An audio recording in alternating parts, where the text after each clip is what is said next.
ಎಲ್ಲರಿಗೂ ನಮಸ್ಕಾರ. ಈ ವಿಡಿಯೋದಲ್ಲಿ ನಾವು ಎನ್ಎಂಎಂಎಸ್ ಪ್ರಶ್ನೆ ಪತ್ರಿಕೆ 2ರ ಸ್ಯಾಟ್ ಪ್ರಶ್ನೆ ಪತ್ರಿಕೆಯ 2019ರ ಗಣಿತ ವಿಷಯದ ಕುರಿತು ಪ್ರಶ್ನೆಗಳನ್ನ ಬಿಡಿಸೋಣ. ಅಂದ್ರೆ ಕ್ವಶನ್ ನಂಬರ್ 71ರಿಂದ 90ರವರೆಗೆ. ಮೊದಲನೇ ಪ್ರಶ್ನೆಯನ್ನ ನೋಡೋಣ.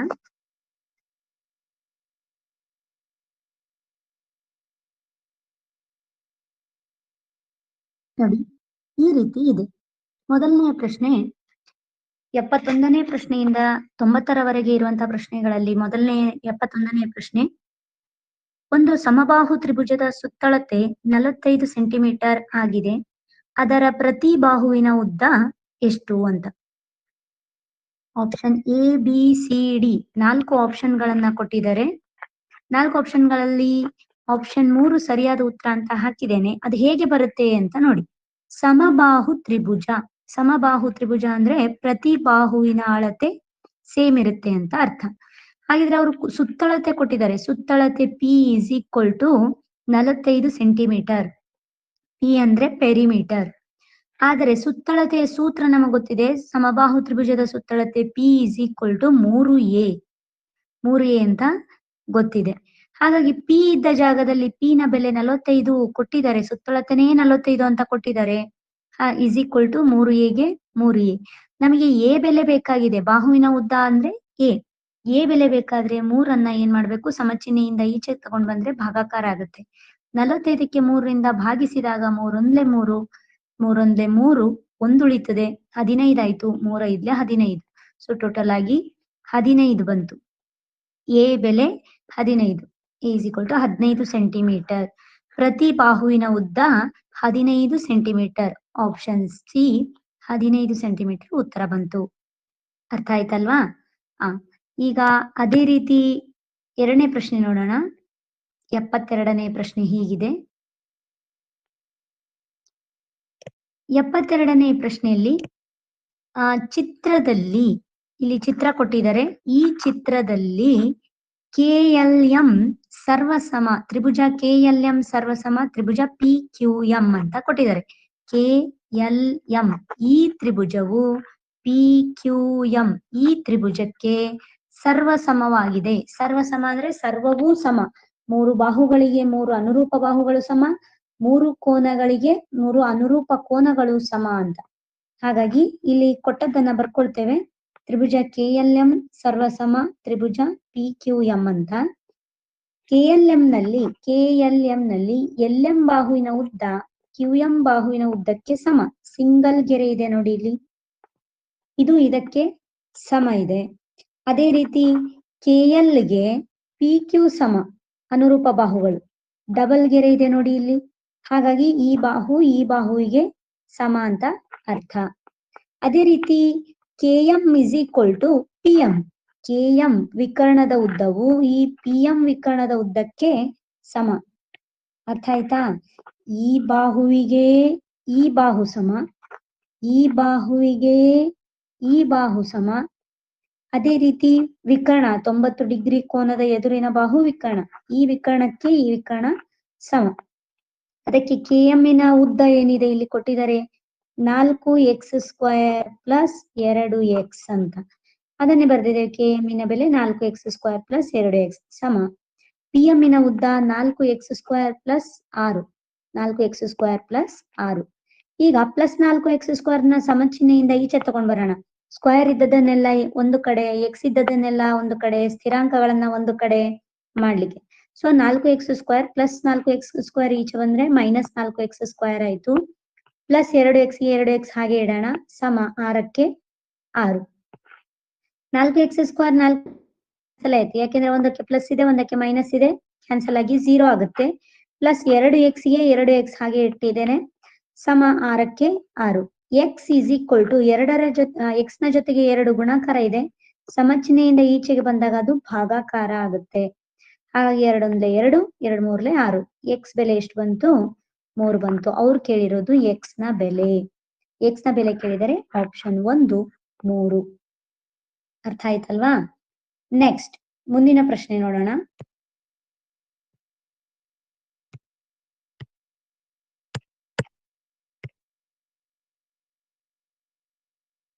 ಮುಂದಿನ ಪ್ರಶ್ನೆ 73ನೇ ಪ್ರಶ್ನೆ ಹೀಗಿದೆ. ಈ 73ನೇ ಪ್ರಶ್ನೆಯನ್ನ ಕ್ವಶನ್ ಅನ್ನ ಬಿಡಿಸೋವಾಗ ಇಲ್ಲಿ ನೋಡಿದ್ರೆ ನಾನು ಎಷ್ಟು ದೊಡ್ಡ ಲೆಕ್ಕ ಅಂತ ನಿಮ್ಗೆ ಅನ್ನಿಸ್ತದೆ ನಾನು ಬಿಡಿಸಿರೋದು. ಆದ್ರೆ ಇದು ತುಂಬಾ ಸಿಂಪಲ್ ಆಗಿರೋದು. ಹೇಗೆ? ಸ್ವಲ್ಪ ಅರ್ಥ ಮಾಡ್ಕೊಳ್ಳಿ. ನೀವು ಡೈಗ್ರಾಮ್ ಅನ್ನ ಅರ್ಥ ಮಾಡ್ಕೊಂಡ್ರೆ ಸಾಕು ಹೇಗೆ ಮಾಡ್ಲಿಕ್ಕೆ ಆಗ್ತದೆ ಅಂತ. ಸರಿನಾ? ನಿಮ್ಗೆ ಈಗಾಗ್ಲೇ ಗೊತ್ತಿದೆ, ಎರಡು ಸಮಾಂತರ ರೇಖೆಗಳ ನಡುವೆ ಛೇದಕ ರೇಖೆ ಹಾದು ಹೋದಾಗ, ಸಮಾಂತರ ರೇಖೆಗಳ ಮಧ್ಯೆ ಛೇದಕ ರೇಖೆ ಹಾದು ಹೋದಾಗ ಇಲ್ಲಿ ಅನುರೂಪ ಕೋನಗಳು ಉಂಟಾಗ್ತವೆ. ಅನುರೂಪ ಕೋನ ಮೇಲಿನದಕ್ಕೆ ಮೇಲಿನದು ಸಮ, ಕೆಳಗಿನದಕ್ಕೆ ಕೆಳಗಿನದು ಸಮ. ಇಲ್ಲಿ ಸಹ ಮೇಲಿನದಕ್ಕೆ ಮೇಲಿನದು ಸಮ, ಕೆಳಗಿನದಕ್ಕೆ ಕೆಳಗಿನದು ಸಮ. ಇದು ಅನುರೂಪ ಕೋನಗಳು. ಅದೇ ರೀತಿ ಪರ್ಯಾಯ ಕೋನ ಗೊತ್ತಿದೆ ನಿಮ್ಗೆ. ಪರ್ಯಾಯ ಕೋನ ಝೆಡ್ ನಲ್ಲಿ, ಝೆಡ್ ಅಲ್ಲಿರುವಂತಹ ಕೋನಗಳು ಹೀಗೆ ಇಲ್ಲಿಂದ ಇಲ್ಲಿಗೆ ಮೂಲೆಯಲ್ಲಿರುವ ಕೋನಗಳು. ಈ ಕಡೆ ಒಂದು ಕೋನ, ಆ ಕಡೆ ಒಂದು ಕೋನ. ಹಾಗಾಗಿ ಇದು ಝೆಡ್ ನಲ್ಲಿರುವಂತಹ ಪರ್ಯಾಯ ಕೋನಗಳು. ಇಲ್ಲಿಯೂ ಸಹ ಹಾಗೆ ಇಲ್ಲಿಂದ ಇಲ್ಲಿಗೆ, ಇಲ್ಲಿಂದ ಇಲ್ಲಿಗೆ. ಅರ್ಥ ಆಯ್ತಲ್ಲ?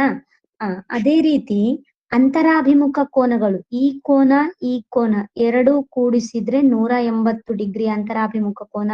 ಈ ಕೋನ ಈ ಕೋನ ಕೂಡಿಸಿದ್ರೆ ಇದು ಸಹ 180 ಡಿಗ್ರಿ ಅಂತರಾಭಿಮುಖ ಕೋನ. ಮತ್ತೆ ಇನ್ನೊಂದು ಗೊತ್ತಿರಬೇಕು, ತ್ರಿಭುಜದ ಒಳಕೋನಗಳ ಮೊತ್ತ 180 ಡಿಗ್ರಿ ಅಂತ. ಅಲ್ಲದೆ ಪಾರ್ಶ್ವಕೋನಗಳ ಮೊತ್ತ, ಈಗ ತ್ರಿಭುಜದಲ್ಲಿ ಈ ಕಡೆ ಇದ್ರೆ ಇಲ್ಲಿ ಹೊರಕೋನ ಮತ್ತು ಈ ಒಳಕೋನ ಎರಡೂ ಕೂಡಿಸಿದ್ರೆ 180 ಡಿಗ್ರಿ ಆಗುತ್ತೆ ಅನ್ನೋದು ಗೊತ್ತಿರ್ಬೇಕು ನಿಮ್ಗೆ. ಅರ್ಥ ಆಯ್ತಾ? ಈ 4-5 ಕಾನ್ಸೆಪ್ಟ್ ಗಳಿಂದಾನೇ ನಿಮ್ಮ ಪರೀಕ್ಷೆಯಲ್ಲಿ 2ರಿಂದ 3 ಕ್ವಶನ್ಗಳು ಇದೇ ಚಿತ್ರದ ಮೇಲೆನೆ ಬರ್ತದೆ. ಹಾಗಾಗಿ ಇವುಗಳನ್ನೇ ಬಳಸಿಕೊಂಡು ಲೆಕ್ಕ ಮಾಡ್ಲಿಕ್ಕೆ ಇರ್ತದೆ. ನೋಡಿ, ಈಗ ಇಲ್ಲಿ ಏನ್ ಕೇಳಿದ್ದಾರೆ, ಏನ್ ಮಾಡ್ಲಿಕ್ಕೆ ಆಗ್ತದೆ ಅಂತ ನೋಡಿ. ಇಲ್ಲಿ ಅವ್ರು ಕೇಳಿರೋದು ಎಇಸಿ ಯ ಅಳತೆ. ಎಇಸಿ ಅಂದ್ರೆ ಇದು ಇಲ್ಲಿಂದ ಇಲ್ಲಿಗೆ ಈ ಕೋನದ ಅಳತೆ ಎಷ್ಟು ಅಂತ ಕೇಳಿದ್ದಾರೆ. ಈ ಕೋನದ ಅಳತೆ ಬೇಕಾದ್ರೆ ಮೊದಲು ನಮ್ಗೆ ಈ ಕೋನ ಸಿಗ್ಬೇಕು. ಈ ಕೋನ ಸಿಗ್ಬೇಕಾದ್ರೆ ಇದು ಒಂದು ತ್ರಿಭುಜ. ತ್ರಿಭುಜದ ಒಳಕೋನಗಳು ಗೊತ್ತಾಗ್ಬೇಕು. ಒಳಕೋನಗಳಂದ್ರೆ ಈ ಕೋನ ಗೊತ್ತಾಗ್ಬೇಕು, ಈ ಕೋನ ಗೊತ್ತಾಗ್ಬೇಕು. ಇಲ್ಲಿ ಈ ಎರಡು ಕೋನಗಳು ಗೊತ್ತಾಗ್ಬೇಕು. ಈ ಎರಡು ಕೋನಗಳ ಮೊತ್ತ 180 ಡಿಗ್ರಿ ಇರ್ತದೆ. ಅದರಲ್ಲಿ ಆಗ್ಲೇ ಇದು ಎಷ್ಟಿದೆ? 115 ಡಿಗ್ರಿ ಇದೆ. ಇದು 115 ಡಿಗ್ರಿ ಇದೆ ಅಂದ್ರೆ ಹಾಗಿದ್ರೆ ಉಳಿದದ್ದು ಎಷ್ಟಾಗ್ತದೆ? 180ರಿಂದ 115 ಮೈನಸ್ ಮಾಡಿ. 180ರಿಂದ 115 ಮೈನಸ್ ಮಾಡಿ ಎಷ್ಟಾಗ್ತದೆ? 65 ಡಿಗ್ರಿ ಆಗ್ತದೆ. ಇದು 65 ಡಿಗ್ರಿ ಬಂತು. ಹಾಗಿದ್ರೆ ಈ ಕೋನ ಕಂಡುಹಿಡಿಯೋದು ಹೇಗೆ? ಈ ಕೋನ ಕಂಡುಹಿಡಿಬೇಕಾದ್ರೆ ಮೊದಲು ನಿಮಗೆ ಯಾವುದು ಅನುರೂಪ ಕೋನಗಳ ಬಗ್ಗೆ ಗೊತ್ತಿರಬೇಕು. ಹೇಗೆ? ಇಲ್ಲಿ ನೋಡಿ, ಇದು ಒಂದು ಸರಳ ರೇಖೆ, ಇದು ಒಂದು ಸರಳ ರೇಖೆ. ಈ ಎರಡು ಸರಳ ರೇಖೆಗೆ ಇಲ್ಲೊಂದು ಛೇದಕ ರೇಖೆ ಹಾದು ಹೋಗಿದೆ. ಹಾಗಾಗಿ ಇಲ್ಲಿ 109 ಡಿಗ್ರಿ ಇದೆ ಅಂದ್ರೆ ಇಲ್ಲಿಯೂ ಸಹ 109 ಡಿಗ್ರಿ ಇರುತ್ತೆ. ಯಾಕೆಂದ್ರೆ ಅನುರೂಪ ಕೋನಗಳು, ಅನುರೂಪ ಕೋನಗಳು ಸಮ ಅಂತ ಅರ್ಥ. ಹಾಗಾದ್ರೆ ಇದು 109 ಡಿಗ್ರಿ ಇದೆ ಅಂದ್ರೆ ಇದು ಟೋಟಲ್ ಕೂಡಿಸಿದ್ರೆ 180 ಡಿಗ್ರಿ ಆಗ್ಬೇಕು. 180 ಡಿಗ್ರಿಯಲ್ಲಿ ಇದು 109 ಡಿಗ್ರಿ ಇದೆ ಅಂದ್ರೆ 180 ಡಿಗ್ರಿಯಲ್ಲಿ 109 ಡಿಗ್ರಿಯನ್ನ ಮೈನಸ್ ಮಾಡಿ. 180ರಲ್ಲಿ 109 ಡಿಗ್ರಿ ಮೈನಸ್ ಮಾಡಿದ್ರೆ ಎಷ್ಟಾಗ್ತದೆ? 71 ಡಿಗ್ರಿ. ಇದೆಷ್ಟು ಬಂತು? 71 ಡಿಗ್ರಿ. ಇದು 71 ಡಿಗ್ರಿ ಇದೆ, ಇದು 65 ಡಿಗ್ರಿ ಇದೆ. ಹಾಗಾದ್ರೆ ಈ ಕೋನ ಎಷ್ಟಾಗ್ತದೆ?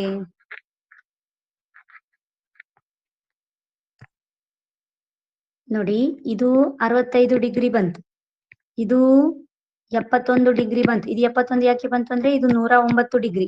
ಯಾಕೆ 109 ಡಿಗ್ರಿ ಅಂದ್ರೆ ಇಲ್ಲಿ 109 ಡಿಗ್ರಿ ಇದೆ, ಹಾಗಾಗಿ ಇದು ಸಹ 109 ಡಿಗ್ರಿ. ಅನುರೂಪ ಕೋನಗಳು, ಅನುರೂಪ ಕೋನಗಳು. ಸರಿನಾ? ಇದು 109 ಡಿಗ್ರಿ ಇರೋದ್ರಿಂದ ಇದು 71 ಬಂತು. ಇಲ್ಲಿ 115 ಇರೋದ್ರಿಂದ ಇದು ಸರಳ ಯುಗ್ಮ, ಆದ್ದರಿಂದ ಇದು 65 ಡಿಗ್ರಿ ಬಂತು. ಈಗ ಇಲ್ಲಿ ನಮಗೆ ತ್ರಿಭುಜ ಇದೆ ನೋಡಿ, ಇದು ತ್ರಿಭುಜ EFC.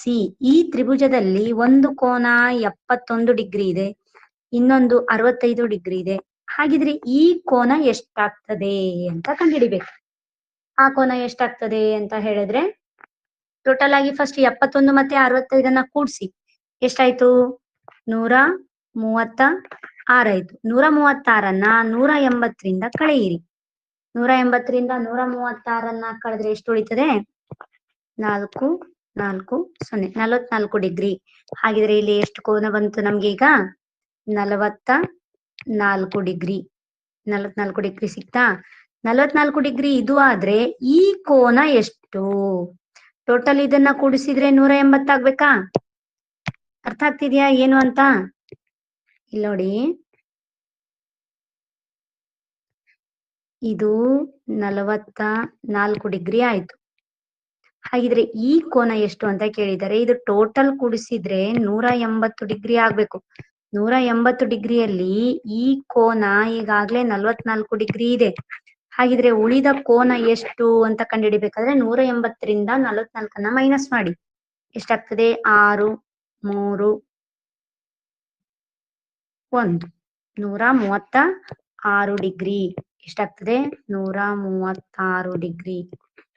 ಈ 136 ಡಿಗ್ರಿ AEC ಈ ಕೋನದ ಅಳತೆ ಆಗ್ತದೆ. ಯಾವ ಕೋನದ ಅಳತೆ? AEC. ಅರ್ಥ ಆಯ್ತಾ ಹೇಗೆ ಅಂತ?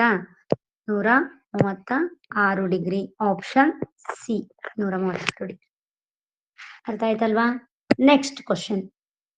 ಅದನ್ನೇ ಈ ರೀತಿ ಡೀಟೇಲ್ ಆಗಿ ಬಿಡಿಸಿದ್ದೇನೆ. ನೀವು ಬೇಕಿದ್ರೆ ವಿಡಿಯೋವನ್ನ ಪಾಸ್ ಮಾಡಿ ಬರ್ಕೊಳ್ಬಹುದು.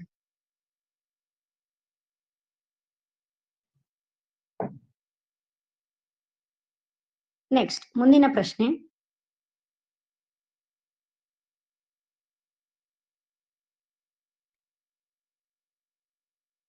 ಎಪ್ಪತ್ನಾಲ್ಕನೇ ಪ್ರಶ್ನೆ ಹೀಗಿದೆ ನೋಡಿ. ಈ ಪ್ರಾಪ್ತಾಂಕಗಳ ಮಧ್ಯಾಂಕವನ್ನ ಕಂಡುಹಿಡಿಯಿರಿ ಅಂತ ಹೇಳಿ ನಮಗೆ ಪ್ರಾಪ್ತಾಂಕಗಳನ್ನ ಕೊಟ್ಟಿದ್ದಾರೆ ಇಲ್ಲಿಂದ ಇಲ್ಲಿವರೆಗೂ. ಟೋಟಲ್ ಆಗಿ 1 2 3 4 5 6 7 8 9 10 ಟೋಟಲ್ 10 ಪ್ರಾಪ್ತಾಂಕಗಳು ಇದಾವೆ. ಸರಿನಾ? ಈಗ ಅದನ್ನ ಏನ್ ಮಾಡ್ಬೇಕು? ಫಸ್ಟಿಗೆ ಪ್ರಾಪ್ತಾಂಕಗಳನ್ನ ಹೇಗೆ ಕೊಟ್ಟಿದಾರೋ ಹಾಗೆ ಬರ್ಕೊಳ್ಬೇಕು. ನಂತರ ಅದನ್ನ ಏರಿಕೆ ಕ್ರಮದಲ್ಲಿ ಬರಿಬೇಕು. ಮಧ್ಯಾಂಕ ಕಂಡುಹಿಡಿಬೇಕಾದ್ರೆ ಕಂಪಲ್ಸರಿಯಾಗಿ ಏರಿಕೆ ಕ್ರಮದಲ್ಲಿ ಬರಿಬೇಕು. ಈ ಏರಿಕೆ ಕ್ರಮದಲ್ಲಿ ಬರೆದ ನಂತರ ಈ ಕಡೆ 1 ಈ ಕಡೆ 1 ಬಿಡೋದು, ನಂಬರ್ 2 2 ಬಿಡೋದು, 3 3 ಬಿಟ್ಟಾಕಿ, 4 4 ಬಿಟ್ಟಾಕಿ. ಬಿಟ್ಟ ನಂತರ ಮಧ್ಯದಲ್ಲಿ ಬರೋದು ಯಾವುದು? ಮಧ್ಯದಲ್ಲಿ ಒಂದೇ ನಂಬರ್ ಬಂದ್ರೆ ಒಂದೇ ನಂಬರೇ ಮಧ್ಯಾಂಕ ಆಗ್ತದೆ. 2 ನಂಬರ್ ಬಂದ್ರೆ ಏನ್ ಮಾಡ್ಬೇಕು ನೋಡಿ. ಇಲ್ಲಿ ಒಟ್ಟು ಪ್ರಾಪ್ತಾಂಕಗಳು 10 ಇದಾವೆ. ಮಧ್ಯಾಂಕ ಕಂಡುಹಿಡಿಯೋದು ಹೇಗೆ ಅಂದ್ರೆ ಮಧ್ಯದ ನಂಬರೇ ಮಧ್ಯಾಂಕ ಆಗಿರುತ್ತೆ. ಆದ್ರೆ ಮಧ್ಯದ ನಂಬರ್ 2 ಬಂದಿರೋದ್ರಿಂದ 40 ಮತ್ತೆ 41 ಈ 2 ಮಧ್ಯದ ನಂಬರ್ ಅನ್ನ ಕೂಡಿಸಿ 2ರಿಂದ ಭಾಗಿಸ್ಬೇಕು. 40 + 41 ಅಂದ್ರೆ 81. 81 ಭಾಗಿಸಿ 2 ಅಂದ್ರೆ 2 1 2 2 4 8 1 ಉಳಿತು, ಹೋಗೋದಿಲ್ಲ. 0 ಪಾಯಿಂಟ್ ಕೊಟ್ಟು 0 ತಕೊಂಡ್ವಿ. 2 5 10. ಎಷ್ಟು ಬರುತ್ತೆ? 2 5 10. ಸರಿನಾ? 40.5. ಸರಿಯಾದ ಉತ್ತರ 40.5. ಕೊಟ್ಟ ಪ್ರಾಪ್ತಾಂಕಗಳನ್ನ ಏರಿಕೆ ಕ್ರಮದಲ್ಲಿ ಬರೆದು ಮಧ್ಯದಲ್ಲಿರುವ ಸಂಖ್ಯೆಯೇ ಮಧ್ಯಾಂಕ ಆಗ್ತದೆ. ಮಧ್ಯದಲ್ಲಿ 2 ಸಂಖ್ಯೆಗಳು ಬಂದ್ರೆ ಆ 2 ಸಂಖ್ಯೆಗಳನ್ನ ಕೂಡಿಸಿ 2ರಿಂದ ಭಾಗಿಸ್ಬೇಕು. ಮೀನ್ ತೆಗಿಬೇಕು ಅಂದ್ರೆ ಸರಾಸರಿ ತೆಗಿಬೇಕು ಅಂತ ಅರ್ಥ. ಅರ್ಥ ಆಯ್ತಲ್ವಾ?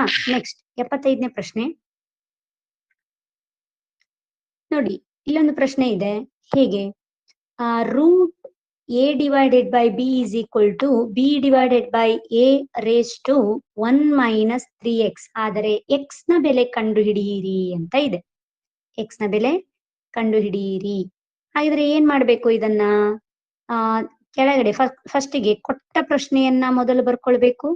ಕೊಟ್ಟ ಪ್ರಶ್ನೆಯನ್ನೇ ಬರ್ಕೊಂಡಿದ್ದೀವಿ. ರೂಟ್ ಅಂದ್ರೇನೆ ಗೊತ್ತಿದೆ ನಿಮಗೆ, ಘಾತ 1/2. ಕ್ಯೂಬ್ ರೂಟ್ ಅಂದ್ರೆ ಗೊತ್ತಿರಬೇಕು, ಘಾತ 1/3. ಫೋರ್ತ್ ರೂಟ್ ಅಂತ ಅಂದ್ರೆ ಘಾತ 1/4. ಈ ತರ. ಅದೇ ರೀತಿ ಇಲ್ಲಿ ರೂಟ್ ಅಂದ್ರೆ a/b ಘಾತ 1/2 ಅಂತ ಅರ್ಥ. ಸಮ b/a ಗೆ b/a 1 - 3x ಗೆ 1 - 3x ಹಾಗೆ ಇಟ್ಟಿದ್ದೇನೆ. ಈಗ a/b ಇರೋದು ಇಲ್ಲಿ b/a ಇದೆ.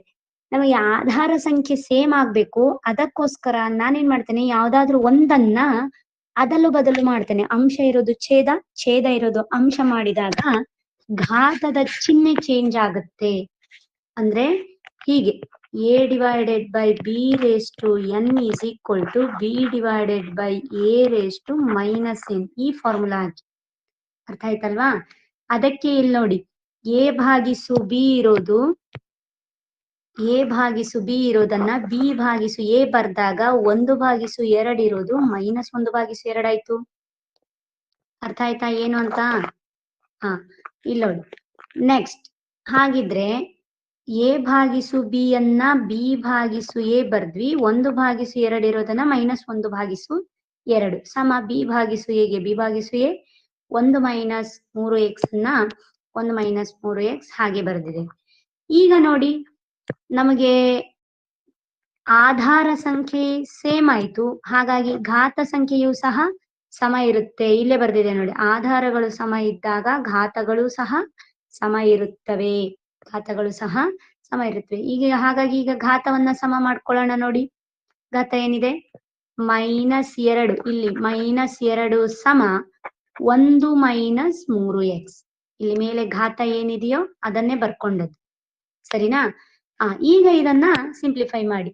-3x ಇರೋದು ಸಮ ಚಿಹ್ನೆಯ ಈಚೆ ಕಡೆ ಹೋದ್ರೆ +3x ಆಯ್ತು. -1/2 ಅನ್ನ -1/2 ಹಾಗೆ ಇಟ್ಟಿದೆ is equal to 1. 3x ಗೆ 3x -1/2 ಸಮ ಚಿಹ್ನೆಯಿಂದ ಈಚೆ ಕಡೆಗೆ ಹೋದ್ರೆ +1/2 ಆಯ್ತು. ಅರ್ಥ ಆಗ್ತಿದ್ಯಾ? ನೋಡಿ ಇಲ್ಲಿ 3x ಗೆ 3x ಹಾಗೆ ಇಟ್ಟಿದೆ. -1/2 ಸಮ ಚಿಹ್ನೆಯಿಂದ ಆಚೆ ಕಡೆ ಹೋದ್ರೆ +1/2 ಆಯ್ತು. ಸೊ 3x ಗೆ 3x ಸಮ 2 ಮತ್ತು 1 ಇಲ್ಲೇನು ಇಲ್ಲ, 1 ಇರುತ್ತೆ. 2 ಮತ್ತು 1 ಲಸ 2, 1 2 2, 2 1 2, 1 2 2 ಪ್ಲಸ್ಗೆ ಪ್ಲಸ್ 1 1 1. ಹಾಗಾಗಿ 3x ಗೆ 3x ಸಮ 2 + 1 ಅಂದ್ರೆ 3/2. ಸೊ x ಸಮ 3/2ಕ್ಕೆ 3/2 ಗುಣಾಕಾರದಲ್ಲಿರೋ 3 ಸಮ ಚಿಹ್ನೆಯಿಂದ ಈಚೆ ಬಂದ್ರೆ ಭಾಗಾಕಾರ ಆಗುತ್ತೆ.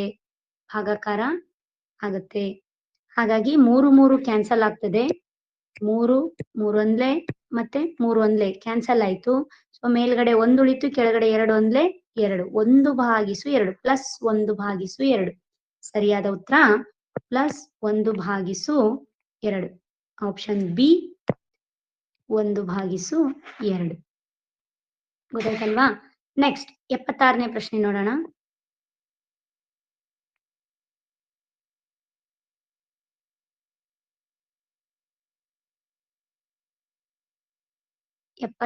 ಪ್ರಶ್ನೆ ಹೀಗಿದೆ ನೋಡಿ. ಅಸಲು ಬೆಲೆಗೂ ಮಾರಿದ ಬೆಲೆಗೂ ಇರುವ ಅನುಪಾತ ಕೊಟ್ಟಿದ್ದಾರೆ 5:7 ಅಂತ. ಆದರೆ ಶೇಕಡಾ ಲಾಭ ಎಷ್ಟು? ನಮಗೆ ಶೇಕಡಾ ಲಾಭದ ಸೂತ್ರ ಗೊತ್ತಿದೆ. ಇಲ್ಲಿ ನೋಡಿ, ಶೇಕಡಾ ಲಾಭ = ಲಾಭ ಡಿವೈಡೆಡ್ ಬೈ ಅಸಲು ಬೆಲೆ ಅಂದ್ರೆ ಕೊಂಡ ಬೆಲೆ ಇಂಟು 100 ಅಂತ ಅರ್ಥ. ಹಾಗಿದ್ರೆ ಲಾಭ ಎಷ್ಟು ಅಂತ ಕಂಡುಹಿಡಿಬೇಕು. ಲಾಭ ಎಷ್ಟು ಅಂತ ಕಂಡುಹಿಡಿಬೇಕಂದ್ರೆ ಅಸಲು ಬೆಲೆ ಮತ್ತು ಮಾರಿದ ಬೆಲೆಯನ್ನ ನಮಗೆ ಬೆಲೆ ಗೊತ್ತಿರಬೇಕು. ಇದು ಅನುಪಾತ, ನಿಜವಾದ ಬೆಲೆಗಳಲ್ಲ, ಸುಳ್ಳು ಬೆಲೆಗಳು ಇವು. ಇದರ ನಿಜವಾದ ಬೆಲೆಗಳಂದ್ರೆ ಯಾವುದೋ ಒಂದು ಸಂಖ್ಯೆಯಿಂದ ಗುಣಿಸಿರ್ತಾರೆ ಅಂತ ಅರ್ಥ. ಹಾಗಿದ್ರೆ ಈಗ ಅಸಲು ಬೆಲೆ ಅನುಪಾತ ಮಾರಿದ ಬೆಲೆಯನ್ನ ಕೊಟ್ಟಿದ್ದಾರೆ = 5:7 ಅಂತ. ನಾವೀಗ ಅಸಲು ಬೆಲೆಯನ್ನ 5 × x 5x ಅಂತ ತಗೊಳ್ಳೋಣ. ಮಾರಿದ ಬೆಲೆಯನ್ನ 7 × x 7x ಅಂತ ತಗೊಳ್ಳೋಣ. ಸೊ ಲಾಭ = ಲಾಭ ಯಾವಾಗ ಆಗ್ತದೆ? ಮಾರಿದ ಬೆಲೆ ಮೈನಸ್ ಅಸಲು ಬೆಲೆ. ಮಾರಿದ ಬೆಲೆಯಲ್ಲಿ ಕೊಂಡ ಬೆಲೆಯನ್ನ ಕಳೆದ್ವಿ ಅಂದ್ರೆ ಲಾಭ ಆಗ್ತದೆ. ಹಾಗಿದ್ರೆ ಲಾಭ ಸಮ ಮಾರಿದ ಬೆಲೆ 7x ಮೈನಸ್ ಅಸಲು ಬೆಲೆ ಅಂದ್ರೆ 5x. 7x ನಲ್ಲಿ 5x ಕಳೆಯಿರಿ, 2x ಬಂತು. ಲಾಭ = 2x. ಶೇಕಡಾ ಲಾಭ = ಸೂತ್ರ ಬರೀತೀರಾ, ಲಾಭ ಡಿವೈಡೆಡ್ ಬೈ ಅಸಲು ಬೆಲೆ ಇಂಟು 100. ಲಾಭ ಅಂದ್ರೆ 2x ಭಾಗಿಸು ಅಸಲು ಬೆಲೆ ಅಂದ್ರೆ 5x ಇಂಟು 100ಕ್ಕೆ 100. x ಕ್ಯಾನ್ಸಲ್ ಆಯ್ತು. 5 1 5, 5 2 10, 0ಗೆ 0. 100ನ್ನ ಭಾಗಿಸಿದ್ದೇವೆ 5ರಿಂದ. ಸೊ ಹಾಗಾಗಿ ಇಲ್ಲಿ 2 ಉಳಿತು, ಇಂಟು 20 ಉಳಿತು. 20 × 2 ಅಂದ್ರೆ 40. 20 × 2 ಅಂದ್ರೆ 40. ಗೊತ್ತಾಯ್ತಾ ಹೇಗೆ ಅಂತ? ಸರಿ. ಹಾಗಿದ್ರೆ ಸರಿಯಾದ ಉತ್ತರ ಆಪ್ಷನ್ 4 40. ನೆಕ್ಸ್ಟ್ ಇಲ್ಲಿ ಇದೆ ನೋಡಿ, ಚಿತ್ರದಲ್ಲಿ AOB ಮತ್ತು DEF ಗಳು ಏನು ಅಂತ ಕೇಳಿದ್ದಾರೆ. AOB 120 ಕೊಟ್ಟಿದ್ದಾರೆ, DEF 60 ಕೊಟ್ಟಿದ್ದಾರೆ. ಇದು 120 ಮತ್ತೆ 60, 120 ಮತ್ತೆ 60 ಕೂಡಿಸಿ ಎಷ್ಟಾಗ್ತದೆ? 180 ಆಗುತ್ತೆ. ಅಕ್ಕಪಕ್ಕದ ಕೋನಗಳು 180 ಡಿಗ್ರಿ ಆಗ್ತಿದ್ವು ಅಂದ್ರೆ ಅದರ ಅರ್ಥ ಏನು? ಎರಡು ಕೋನಗಳ ಮೊತ್ತ 180 ಡಿಗ್ರಿ ಇದ್ರೆ ಪರಿಪೂರಕ. ಪರಿಪೂರಕ ಕೋನಗಳ ಮೊತ್ತ 180 ಡಿಗ್ರಿ ಇದ್ರೆ ಪರಿಪೂರಕ, ಕೋನಗಳ ಮೊತ್ತ 90 ಡಿಗ್ರಿ ಇದ್ರೆ ಪೂರಕ. ಸರಿ, ನೆನ್ಪಿಟ್ಕೊಳ್ಳಿ. ಎರಡು ಕೋನಗಳ ಮೊತ್ತ 90 ಡಿಗ್ರಿ ಇದ್ರೆ ಪೂರಕ ಅಂತ ಹೇಳ್ತೇವೆ, ಪೂರಕ ಕೋನಗಳು. ಎರಡು ಕೋನಗಳ ಮೊತ್ತ 180 ಡಿಗ್ರಿ ಇದ್ರೆ ಅದನ್ನ ಪರಿಪೂರಕ ಕೋನಗಳು ಅಂತ ಹೇಳ್ತೇವೆ. ಅರ್ಥ ಆಯ್ತಲ್ವಾ? ಹಾಗಿದ್ರೆ ಸರಿಯಾದ ಉತ್ತರ ಆಪ್ಷನ್ ಬಿ, ಪರಿಪೂರಕ ಕೋನಗಳು. ನೆಕ್ಸ್ಟ್ 78ನೇ ಪ್ರಶ್ನೆ ನೋಡೋಣ. 78ನೇ ಪ್ರಶ್ನೆ ಹೀಗಿದೆ: 2 ರಿಂದ 18ರವರೆಗಿನ ಸಮಸಂಖ್ಯೆಗಳನ್ನ ಉಪಯೋಗಿಸಿ 3x3 ಮಾಯಾ ಚೌಕವನ್ನು ರಚಿಸಿದೆ. ಅದರ ಮಾಯಾ ಮೊತ್ತ ಎಷ್ಟು? ಮಕ್ಕಳೇ, ನೀವು ಈಗಾಗಲೇ ಎಲ್ಲರೂ ಮಾಯಾ ಚೌಕವನ್ನ ರಚಿಸೋದನ್ನ ಕಲ್ತಿದ್ದೀರಾ. ಅದರಲ್ಲಿ ಮೊದಲ ಸಂಖ್ಯೆ 2 ರಿಂದ 18ರವರೆಗಿನ ಸಮಸಂಖ್ಯೆಗಳು ಅಂದ್ರೆ 2, 4, 6, 8, 10, 12, 14, 16, 18 ಇಷ್ಟನ್ನ ಬಳಸ್ಕೊಳ್ಬೇಕು. 2 ರಿಂದ 18ರ ಒಳಗಿನ ಸಂಖ್ಯೆಗಳನ್ನೇ ಬಳಸ್ಕೊಳ್ಬೇಕು. ಬಳಸ್ಕೊಂಡು ಏನ್ ಮಾಡ್ಬೇಕು? ಮಾಯಾ ಚೌಕ ರಚಿಸ್ಬೇಕು. ಆಗ ಮಾಯಾ ಮೊತ್ತ ಅಂದ್ರೆ ಅಡ್ಡ ಸಾಲಿನಲ್ಲಿ ಕೂಡಿಸಿದ್ರು ಎಷ್ಟು ಬರ್ತದೆ, ಉದ್ದ ಸಾಲಿನಲ್ಲೂ ಕೂಡಿಸಿದ್ರು ಎಷ್ಟು ಬರ್ತದೆ, ಕರ್ಣದ ಜೊತೆಗೆ ಕೂಡಿಸಿದ್ರು ಎಷ್ಟು ಬರ್ತದೆ ಅಂತ, ಆತರ ಎಲ್ಲ. ಸರಿನಾ? ಹಾಗಿದ್ರೆ ಇದನ್ನ ಹೇಗೆ ತುಂಬೋದು? ಫಸ್ಟ್ 2ಅನ್ನ ಮಧ್ಯದಲ್ಲಿ ಯಾವ್ದಾದ್ರೂ ಒಂದು ಬಾಹುವಿನ ಮಧ್ಯದ ಚೌಕನಲ್ಲಿ ಏನ್ ಮಾಡ್ಬೇಕು? ಬರ್ದು 2ರ ನೆಕ್ಸ್ಟ್ ಹೀಗೆ ಹೋಗ್ಲಿಕ್ಕೆ, ಈ ರೂಟ್ ಅಲ್ಲಿ ಹೋಗ್ಲಿಕ್ಕೆ ಯಾವಾಗ್ಲೂ, ಇಲ್ಲಿ ಏನಾದ್ರೂ ಹೋಗ್ಲಿಕ್ಕೆ ಆಗ್ಲಿಲ್ಲ ಅಂದ್ರೆ ಒಂದು ಹೆಜ್ಜೆ ಹಿಂದಕ್ಕೆ ಹೋಗ್ಲಿಕ್ಕೆ. ಈ ರೂಟ್ ಅಲ್ಲಿ ಹೋಗ್ಬೇಕು ಯಾವಾಗ್ಲೂ ಹೀಗೇನೆ ಹೋಗ್ಲಿಕ್ಕೆ. ಅಲ್ಲೇನಾದ್ರೂ ಹೋಗ್ಲಿಕ್ಕೆ ಆಗ್ಲಿಲ್ಲ ಅಂದ್ರೆ ಆಗ್ನೇಯ ದಿಕ್ಕಿಗೆ ಹೋಗ್ಲಿಕ್ಕೆ ಆಗ್ಲಿಲ್ಲ ಅಂದ್ರೆ ಒಂದು ಹೆಜ್ಜೆ ಹಿಂದೆ ಪಶ್ಚಿಮಕ್ಕೆ ಹೋಗ್ಬೇಕು. ಅರ್ಥ ಆಯ್ತಾ? ಈಗ 2ರ ನೆಕ್ಸ್ಟ್ ಇಲ್ಲಿ ಬರ್ಬೇಕು, ಆದ್ರೆ ಇಲ್ಲಿ ಚೌಕ ಇಲ್ಲ. ಅದಕ್ಕೆ ಅದರ ನೇರವಾದ ಹಿಂದಿನ ಚೌಕದಲ್ಲಿ, ಇಲ್ಲಿ ಮೇಲಂತೂ ಚೌಕ ಇಲ್ಲ, ಆದ್ರೆ ಇದರ ನೇರ ಇಲ್ಲಿ ಕೆಳಗಡೆ ಚೌಕ ಇದೆ, ಅದಕ್ಕೆ 4 ಇಲ್ಲಿ. 4ಕ್ಕೆ ಹೀಗೆ ಕೆಳಗೆ ಇಲ್ಲಿ ಬರ್ಬೇಕಿತ್ತು, ಇಲ್ಲಿ ಚೌಕ ಇಲ್ಲ, ಅದಕ್ಕೆ ನೇರವಾಗಿ ಮೇಲೆ 6. 6ರಿಂದ ಇಲ್ಲಿ ಮುಂದೆ ಹೀಗೆ ಹೋಗ್ಬೇಕಿತ್ತು, ಆದ್ರೆ ಇಲ್ಲಿ ಆಗ್ಲೇ ಬಾಕ್ಸ್ ಫಿಲ್ ಆಗಿದೆ, ಅದಕ್ಕೆ ಏನ್ ಮಾಡ್ಬೇಕು? ಒಂದು ಹೆಜ್ಜೆ ಹಿಂದೆ, 6 ಆದ ನಂತರ 8, 8 ಆದ ನಂತರ ಮೂಲೆಯಲ್ಲಿ 10, 10 ಆದ ನಂತರ ಮೂಲೆ 12, 12 ಆದ ನಂತರ ಮೂಲೆಯಲ್ಲಿ ಇಲ್ಲಿ ಬರ್ಬೇಕಿತ್ತು, ಆದ್ರೆ ಇಲ್ಲಿ ಮೇಲೂ ಚೌಕ ಇಲ್ಲ, ಕೆಳಗೂ ಚೌಕ ಇಲ್ಲ, ಹಾಗಾಗಿ ಒಂದು ಹೆಜ್ಜೆ ಹಿಂದೆ 14. ಸರಿನಾ? ಒಂದು ಹೆಜ್ಜೆ ಹಿಂದೆ 14. ಇಲ್ಲಿಗೆ ಹೋಗ್ಬೇಕಾಗಿತ್ತು, ಇಲ್ಲಿ ಯಾವುದು ಇಲ್ಲ, ಅದಕ್ಕೆ ಒಂದು ಹೆಜ್ಜೆ ಹಿಂದೆ 14 ಆಯ್ತು. 14ರ ಕೆಳಗೆ ಇಲ್ಲಿ ಬರ್ಬೇಕಿತ್ತು, ಇಲ್ಲಿ ಅಂದ್ರೆ ಈಗ ಅಡ್ಡದ್ರಲ್ಲಿ ಎಲ್ಲಿ ಬಾಕ್ಸ್ ಇಲ್ಲ, ಆದ್ರೆ ಮೇಲಿದೆ ಅಂದ್ರೆ 14ರ ನಂತರ ಇಲ್ಲಿ ಫಸ್ಟ್ ಬಾಕ್ಸ್ 16. ನೆಕ್ಸ್ಟ್ ಇಲ್ಲಿ ಬರ್ಬೇಕು ಅಂದ್ರೆ ಇಲ್ಲಿ ಮೇಲೆ ಎಲ್ಲೂ ಸಹ ಬಾಕ್ಸ್ ಇಲ್ಲ, ಅದಕ್ಕೆ ಇಲ್ಲಿ ಕೆಳಗಿದೆ, ಇಲ್ಲಿ ನೇರವಾಗಿ 18. ಈ ರೀತಿ ಫಿಲ್ ಅಪ್ ಮಾಡ್ಬೇಕು. ಅಲ್ಲಿಗೆ ಮಾಯಾ ಚೌಕ ಕಂಪ್ಲೀಟ್ ಆಗ್ತದೆ. ಮಾಯಾ ಚೌಕ ಕಂಪ್ಲೀಟ್ ಆದ ತಕ್ಷಣ ನೀವೇನ್ ಮಾಡ್ಬೇಕು? ಕೂಡಿಸ್ಬೇಕು. ಕೂಡಿಸಿದಾಗ ನೋಡಿ 8, 6, 16 ಕೂಡಿಸಿ 30, 18, 10, 2 ಕೂಡಿಸಿ 30, 8, 14, 12 ಕೂಡಿಸಿ 30. ಅಡ್ಡ ಸಾಲಿನಲ್ಲಿಯೂ ಸಹ ಕಂಬ ಸಾಲಿನಲ್ಲಿಯೂ ಸಹ ಕೂಡಿಸಿದ್ರೆ 30, 30, 30 ಬರುತ್ತೆ. ಹಾಗಿದ್ರೆ ಮಾಯಾ ಮೊತ್ತ ಎಷ್ಟು? 30. ಇಲ್ಲ ಮಧ್ಯದ ನಂಬರ್ ಗೊತ್ತಾದ್ರೆ ಸಾಕು. ಮಧ್ಯದ ನಂಬರ್ ಗೊತ್ತಾದ್ರೆ 10 ಇಂಟು ಇದು ಎಷ್ಟು ಬಾಕ್ಸಿನ ಮಾಯಾ ಚೌಕ ಇದೆ? 3 × 3 ಅಂತ ಕೊಟ್ಟಿದ್ದಾರೆ, ಅದಕ್ಕೆ 3 ಇಂದ ಮಲ್ಟಿಪ್ಲೈ ಮಾಡಿದ್ರೆ ಆಯ್ತು 30 ಸಿಗುತ್ತೆ. ಅರ್ಥ ಆಯ್ತಲ್ವಾ? ಹಾಗಿದ್ರೆ ಸರಿಯಾದ ಉತ್ತರ ಆಪ್ಷನ್ ಎ 30. ನೆಕ್ಸ್ಟ್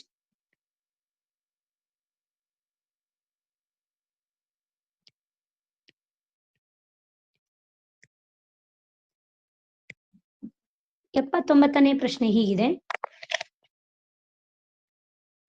ಒಂದು ತರಗತಿಯಲ್ಲಿನ ಗಂಡು ಮತ್ತು ಹೆಣ್ಣು ಮಕ್ಕಳ ಅನುಪಾತ 7:5 ಆಗಿದೆ. ಗಂಡು ಮಕ್ಕಳ ಸಂಖ್ಯೆಯು ಹೆಣ್ಣು ಮಕ್ಕಳ ಸಂಖ್ಯೆಗಿಂತ 8 ಹೆಚ್ಚಾಗಿದ್ದರೆ ತರಗತಿಯಲ್ಲಿನ ಒಟ್ಟು ವಿದ್ಯಾರ್ಥಿಗಳ ಸಂಖ್ಯೆ ಅನುಪಾತಕ್ಕೆ ಸಂಬಂಧಪಟ್ಟ ಲೆಕ್ಕ ಇದು. ಹಾಗಾಗಿ ನೋಡಿ ಇಲ್ಲಿ ಗಂಡು ಮತ್ತು ಹೆಣ್ಣು ಈ ಎರಡೂ ಮಕ್ಕಳ ಅನುಪಾತ ಎಷ್ಟಿದೆ ಅಂದ್ರೆ 7:5 ಅಂತ ಅವ್ರು ಕೊಟ್ಟಿರೋದಿದು. ಅದನ್ನ ನಾ ಏನ್ ಮಾಡಿದ್ವಿ, ಗಂಡು ಅಂದ್ರೆ 7x, ಹೆಣ್ಣು ಅಂದ್ರೆ 5x ಅಂತ ಮಾಡಿದ್ವಿ. ನಿಬಂಧನೆಯ ಪ್ರಕಾರ ಏನಂದ್ರೆ ಗಂಡು ಮಕ್ಕಳ ಸಂಖ್ಯೆಯು ಹೆಣ್ಣು ಮಕ್ಕಳ ಸಂಖ್ಯೆಗಿಂತ 8 ಹೆಚ್ಚಾಗಿದೆ. ಹೆಚ್ಚು ಅಂದ್ರೆ ಪ್ಲಸ್ ಮಾಡ್ಬೇಕು, ಕಡಿಮೆ ಅಂದ್ರೆ ಮೈನಸ್ ಮಾಡ್ಬೇಕು. ಯಾರಿಗಿಂತ? ಹೆಣ್ಣು ಮಕ್ಕಳಿಗಿಂತ ಗಂಡು ಮಕ್ಕಳು ಜಾಸ್ತಿ ಜನ ಇದ್ದಾರೆ ಅಂದ್ರೆ ಏನು, ಹೆಣ್ಣು ಮಕ್ಕಳಿಗೆ 8ಅನ್ನ ಕೂಡಿಸಿದ್ರೆ ಗಂಡು ಮಕ್ಕಳ ಸಂಖ್ಯೆಗೆ ಸಮ ಆಗ್ತದೆ ಅಂತ ಹೇಳಿದ್ದಾರೆ. ಇದನ್ನ ಅರ್ಥ ಮಾಡ್ಕೊಳ್ಬೇಕು ಸರಿಯಾಗಿ. ಹಾಗಿದ್ರೆ ಗಂಡು ಅಂದ್ರೆ 7x ಸಮ ಹೆಣ್ಣು ಅಂದ್ರೆ 5x ಪ್ಲಸ್ 8ಕ್ಕೆ 8. 7x ಗೆ 7x ಪ್ಲಸ್ 5x ಅನ್ನ ಈಚೆ ತಗೊಂಡ್ ಬನ್ನಿ, ಯಾಕೆಂದ್ರೆ x ಸಜಾತಿ ಪದಗಳನ್ನ ಒಂದೇ ಕಡೆ ಮಾಡಿ. 7x minus 5x is equal to 8. 7x ನಲ್ಲಿ 5x ಅನ್ನ ಕಳೆದ್ರೆ 2x ಸಮ 8.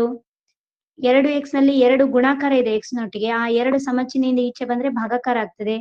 2 1 2 4 8. ಹಾಗಿದ್ರೆ x ಸಮ 4, x ಸಮ 4 ಆಗ್ತದೆ. x ಸಮ 4 ಅಂತ ಹೇಳಿದ ತಕ್ಷಣ ನಮಗೆ ಬೇಕಾಗಿರೋದು ಒಟ್ಟು ವಿದ್ಯಾರ್ಥಿಗಳ ಸಂಖ್ಯೆ, x ನ ಬೆಲೆ ಅಲ್ಲ. ಹಾಗಿದ್ರೆ ಗಂಡು ಮಕ್ಕಳ ಸಂಖ್ಯೆ ನೋಡಿ, ಗಂಡು ಮಕ್ಕಳ ಸಂಖ್ಯೆ ಅಂದ್ರೆ ಏನು, 7x ಇದೆ. 7x ನಲ್ಲಿ 7ಕ್ಕೆ 7, x ಅಂದ್ರೆ 4, 4ರ ಬೆಲೆಯನ್ನ ತುಂಬಿ 7 4 28 ಗಂಡು ಮಕ್ಕಳಿದ್ದಾರೆ. ಹೆಣ್ಣು ಮಕ್ಕಳ ಸಂಖ್ಯೆ ಅಂದ್ರೆ 5x, 5 ಇಂಟು 4, x ಅಂದ್ರೆ 4 ಕಂಡುಹಿಡಿದಿದ್ದೇವೆ. ಸೊ 4 ಇಂಟು 5 ಅಂದ್ರೆ 20. ಹಾಗಿದ್ರೆ ಒಟ್ಟು ವಿದ್ಯಾರ್ಥಿಗಳ ಸಂಖ್ಯೆ 28 ಮತ್ತೆ 20ಅನ್ನ ಕೂಡಿಸಿ, 28 ಪ್ಲಸ್ 20 ಅಂದ್ರೆ 48. 48 ಅನ್ನೋದು ಒಟ್ಟು ವಿದ್ಯಾರ್ಥಿಗಳ ಸಂಖ್ಯೆ. ಈಗ ಬೇಕಿದ್ರೆ ನೋಡಿ ನಿಬಂಧನೆ ನೋಡಿ, ಗಂಡು ಮಕ್ಕಳ ಸಂಖ್ಯೆಯು ಹೆಣ್ಣು ಮಕ್ಕಳ ಸಂಖ್ಯೆಗಿಂತ 8 ಹೆಚ್ಚಾಗಿದೆ. ಅನುಪಾತ ಸರಿ ಬರ್ತದ ನೋಡಿ. 4ರ ಮಗ್ಗಿಯಿಂದ ಹೊಡಿಬಹುದು ಇದು. 4 5 20, 4 7 28, 7:5 ಬಂತ. ಅರ್ಥ ಆಗ್ತಿದ್ಯಾ? ವಾಪಸ್ ಕ್ವಶನ್ ಅನ್ನ ಕ್ರಾಸ್ ಚೆಕ್ ಮಾಡ್ಕೊಂಡು ನೋಡ್ಬೇಕು, ಸರಿನಾ? ಹಾಗಿದ್ರೆ ಈಗ ನೆಕ್ಸ್ಟ್ ಪ್ರಶ್ನೆ ನೋಡೋಣ. ಇದಕ್ಕೆ ಸರಿಯಾದ ಉತ್ತರ 48, ಆಪ್ಷನ್ ಬಿ 48. ನೆಕ್ಸ್ಟ್ ಪ್ರಶ್ನೆ, ಇಲ್ಲೊಂದು ಪ್ರಶ್ನೆ ಇದೆ ನೋಡಿ. 7 ಅಂಕಿಗಳ ಸಂಖ್ಯೆ 3 5 a 2 4 7 9 ಆಗಿದ್ದು ಇದು 7 ಅಂಕಿಯ ಒಂದು ಸಂಖ್ಯೆ. ಅದರಲ್ಲಿ a ಒಂದು ಅಂಕಿಯನ್ನು ಪ್ರತಿನಿಧಿಸುತ್ತದೆ. ಅಂಕಿ ಅಂದ್ರೆ ಏನು? 0 1 2 3 4 5 6 7 8 9. 10 ಅನ್ನೋದು ಅಂಕಿ ಅಲ್ಲ, ಇದು ಸಂಖ್ಯೆ. ಅಂಕಿಗಳನ್ನ ಒಳಗೊಂಡ ಸಂಖ್ಯೆ ಇದು ಅಂಕಿ ಅಲ್ಲ, ಸಂಖ್ಯೆ. ಇವೆಲ್ಲವೂ 10 ಅಂಕಿಗಳನ್ನ ಒಳಗೊಂಡಿವೆ. ಅಂಕಿಗಳ ಸಂಖ್ಯೆ ಎಷ್ಟು? 10 ಇದಾವೆ. ಇದರಲ್ಲಿ ಯಾವ್ದಾದ್ರೂ ಒಂದು ಎ ಆಗಿರಬಹುದು, 0 ಆಗಿರ್ಬೋದು, 1 ಆಗಿರ್ಬೋದು, 2 ಆಗಿರ್ಬೋದು. ಹಾಗೆ ಈ 7 ಅಂಕಿಗಳ ಸಂಖ್ಯೆಯು 11ರಿಂದ ಭಾಗವಾಗುತ್ತದೆ. 11ರಿಂದ ನಿಖರವಾಗಿ ಭಾಗವಾಗುತ್ತದೆ. ಹಾಗಾದ್ರೆ ಏನ ಬೆಲೆ ಎಷ್ಟು ಅಂತ ಕೇಳಿದ್ದಾರೆ. ನಿಮ್ಗೆ ಭಾಜ್ಯತೆಯ ನಿಯಮ ಗೊತ್ತಿರಬೇಕು. 2ರಿಂದ ಭಾಗವಾಗಬೇಕಾದ್ರೆ ಹೇಗೆ, 3ರಿಂದ ಭಾಗ ಆಗ್ಬೇಕಾದ್ರೆ ಹೇಗೆ, 4ರಿಂದ ಹೇಗೆ, 5 6 7 8 9 10 11ರಿಂದ ಅಂದ್ರೆ ಹೇಗೆ. 11ರಿಂದ ಭಾಗ ಹೋಗ್ಬೇಕಾದ್ರೆ ಎಲ್ಲಾ ಅಂಕಿಗಳಲ್ಲಿ ಮೊದಲನೆಯದು ಬೆಸ ಸ್ಥಾನದಲ್ಲಿರುವ ಅಂಕಿಗಳನ್ನ ಕೂಡಿಸ್ಬೇಕು. ಸಮ ಸ್ಥಾನದಲ್ಲಿರುವ ಅಂಕಿಗಳನ್ನ ಸೆಪರೇಟ್ ಆಗಿ ಕೂಡಿಸ್ಬೇಕು. ಕೂಡಿಸಿ ಬಂದ ಉತ್ತರವನ್ನ, 2 ಉತ್ತರಗಳನ್ನ ಮೈನಸ್ ಮಾಡ್ಬೇಕು. ದೊಡ್ಡದ್ರಲ್ಲಿ ಚಿಕ್ಕದನ್ನ ಕಳಿಬೇಕು. ಕಳೆದಾಗ ಬಂದ ಉತ್ತರವು 0 ಆಗಿರ್ಬೇಕು, ಇಲ್ಲ 11ರ ಮಗ್ಗಿಯಲ್ಲಿ ಇರ್ಬೇಕು. 11ರ ಮಗ್ಗಿಯಿಂದ ಭಾಗ ಹೋಗ್ತಾ ಇರ್ಬೇಕು. ಅರ್ಥ ಆಯ್ತಾ? ಹಾಗಿದ್ರೆ ಏನ್ ಮಾಡುದು? ಇಲ್ಲೋಡು, ಅದಕ್ಕೆ ಅಂತಾನೆ ನಾವೇನ್ ಮಾಡ್ಬೇಕು ಅಂದ್ರೆ ಫಸ್ಟಿಗೆ ಕೊಟ್ಟ ಸಂಖ್ಯೆಯನ್ನ ಅಂಕಿಗಳ ರೂಪದಲ್ಲಿ ಬರ್ದು, ಬಿಡಿಯಾಗಿ ಬರ್ದು, ಅದರಲ್ಲಿ ಏನ್ ಮಾಡ್ಬೇಕು, ಫಸ್ಟಿಗೆ plus, next minus, next plus, next minus, next plus, next minus, next plus, ಹೀಗೆ ಒಂದು ಪ್ಲಸ್ ಮೈನಸ್ ಹಾಕ್ತಾ ಹೋಗ್ಬೇಕು. ಈಗ ಲೆಕ್ಕ ಮಾಡಿ. ಸಮ 0ನೇ ಯಾಕೆ ತಕೊಂಡ್ವಿ? ಮಕ್ಕಳೇ ನೀವು ಇಲ್ಲಿ ಟ್ರಯಲ್ ಅಂಡ್ ಎರರ್ ಮೆಥಡ್ ಮಾಡ್ಬೇಕಾಗ್ತದೆ. 0 ತಗೊಳ್ಬಹುದು, 11 ತಗೊಳ್ಬಹುದು, 22 ತಗೊಳ್ಬಹುದು, 33 ತಗೊಳ್ಬಹುದು. ಯಾವ್ದು ಸಂಖ್ಯೆ ಬರ್ತದೆ ಅಂತ ನೀವಾಗೇನೆ ಒಂದೊಂದೇ ಹಾಕೊಂಡು ನೋಡ್ಬೇಕಾಗ್ತದೆ. ಸರಿ, ಈಗ ನೋಡಿ 3 +3 ಇದೆ, +4 ಇದೆ, +9 ಇದೆ, ಕೂಡಿಸಿದ್ರೆ +16 ಆಯ್ತು. ನೆಕ್ಸ್ಟ್ ಮೈನಸ್ ಇರೋದು -5, -2, -7 ಕೂಡಿಸಿ -14 ಆಯ್ತು. ಪ್ಲಸ್ ಎಗೆ ಪ್ಲಸ್ ಎ ಅನ್ನೋದು ಯಾವ್ದ್ರ ಜೊತೆನು ಕೂಡ್ಕೊಳ್ಳಿಲ್ಲ, ಸಜಾತಿ ಪದ ಇಲ್ಲ ಅದಕ್ಕೆ, ಸಮ 0. ಸರಿನಾ? ಈಗ 16 - 14 ಅಂದ್ರೆ 2 plus A is equal to 0. 2ಕ್ಕೆ ಎ ಅನ್ನ ಕೂಡಿಸಿದ್ರೆ 0 ಆಗ್ಲಿಕ್ಕೆ ಸಾಧ್ಯನೇ ಇಲ್ಲ, ಇದು ಆಗಲು ಸಾಧ್ಯವಿಲ್ಲ. ಆದ್ದರಿಂದ 2 plus A is equal to next 11 ತಗೊಳ್ಬೇಕು. 0ಯ ಬದಲಿಗೆ 11 ಇಲ್ಲಿ ನೋಡಿ, ಇಲ್ಲಿ 0 ಅಥವಾ 11, 22, 33 ಈ ರೀತಿ 11ರ ಬಗ್ಗೆ ಯಾವ್ದು ಸಹ ತಗೊಳ್ಬಹುದು. ಸರಿನಾ? ಹಾಗಿದ್ರೆ ಎ ಇಸ್ ಈಕ್ವಲ್ ಟು 11 +2 ಸಮ ಚಿಹ್ನೆಯಿಂದ ಈಚೆಗೆ ಹೋದ್ರೆ -2 ಆಗುತ್ತೆ. 11 - 2 ಅಂದ್ರೆ 9. ಸರಿಯಾದ ಉತ್ತರ ಆಪ್ಷನ್ ಡಿ 9. ಅರ್ಥ ಆಯ್ತಲ್ವಾ? ನೆಕ್ಸ್ಟ್ ಕ್ವಶನ್ ಹೀಗಿದೆ. ಒಬ್ಬ ವ್ಯಕ್ತಿಯು ಒಂದು ಮೇಜನ್ನು 2250ಕ್ಕೆ ಮಾರಿ ಅದರ ಕೊಂಡ ಬೆಲೆಯ 9/1 ಲಾಭ ಪಡೆಯುತ್ತಾನೆ. ಅದನ್ನ ಕೊಂಡುಕೊಳ್ತಾನೆ, ಎಷ್ಟಕ್ಕೆ? 2250ಕ್ಕೆ ಕೊಂಡು ಅದನ್ನ ಮತ್ತೆ ಮಾರ್ತಾನೆ. ಎಷ್ಟಕ್ಕೆ ಮಾರ್ತಾನೆ ಅಂತ ಗೊತ್ತಿಲ್ಲ, ಆದ್ರೆ ಮಾರಿದಾಗ ಅವನು ಎಷ್ಟು ಕೊಂಡುಕೊಂಡಿರ್ತಾನಲ್ಲ ಅಸಲು ಬೆಲೆ, ಆ ಅಸಲು ಬೆಲೆಯ 9/1 ಅಷ್ಟು ಲಾಭ ಪಡಿತಾನಂತೆ.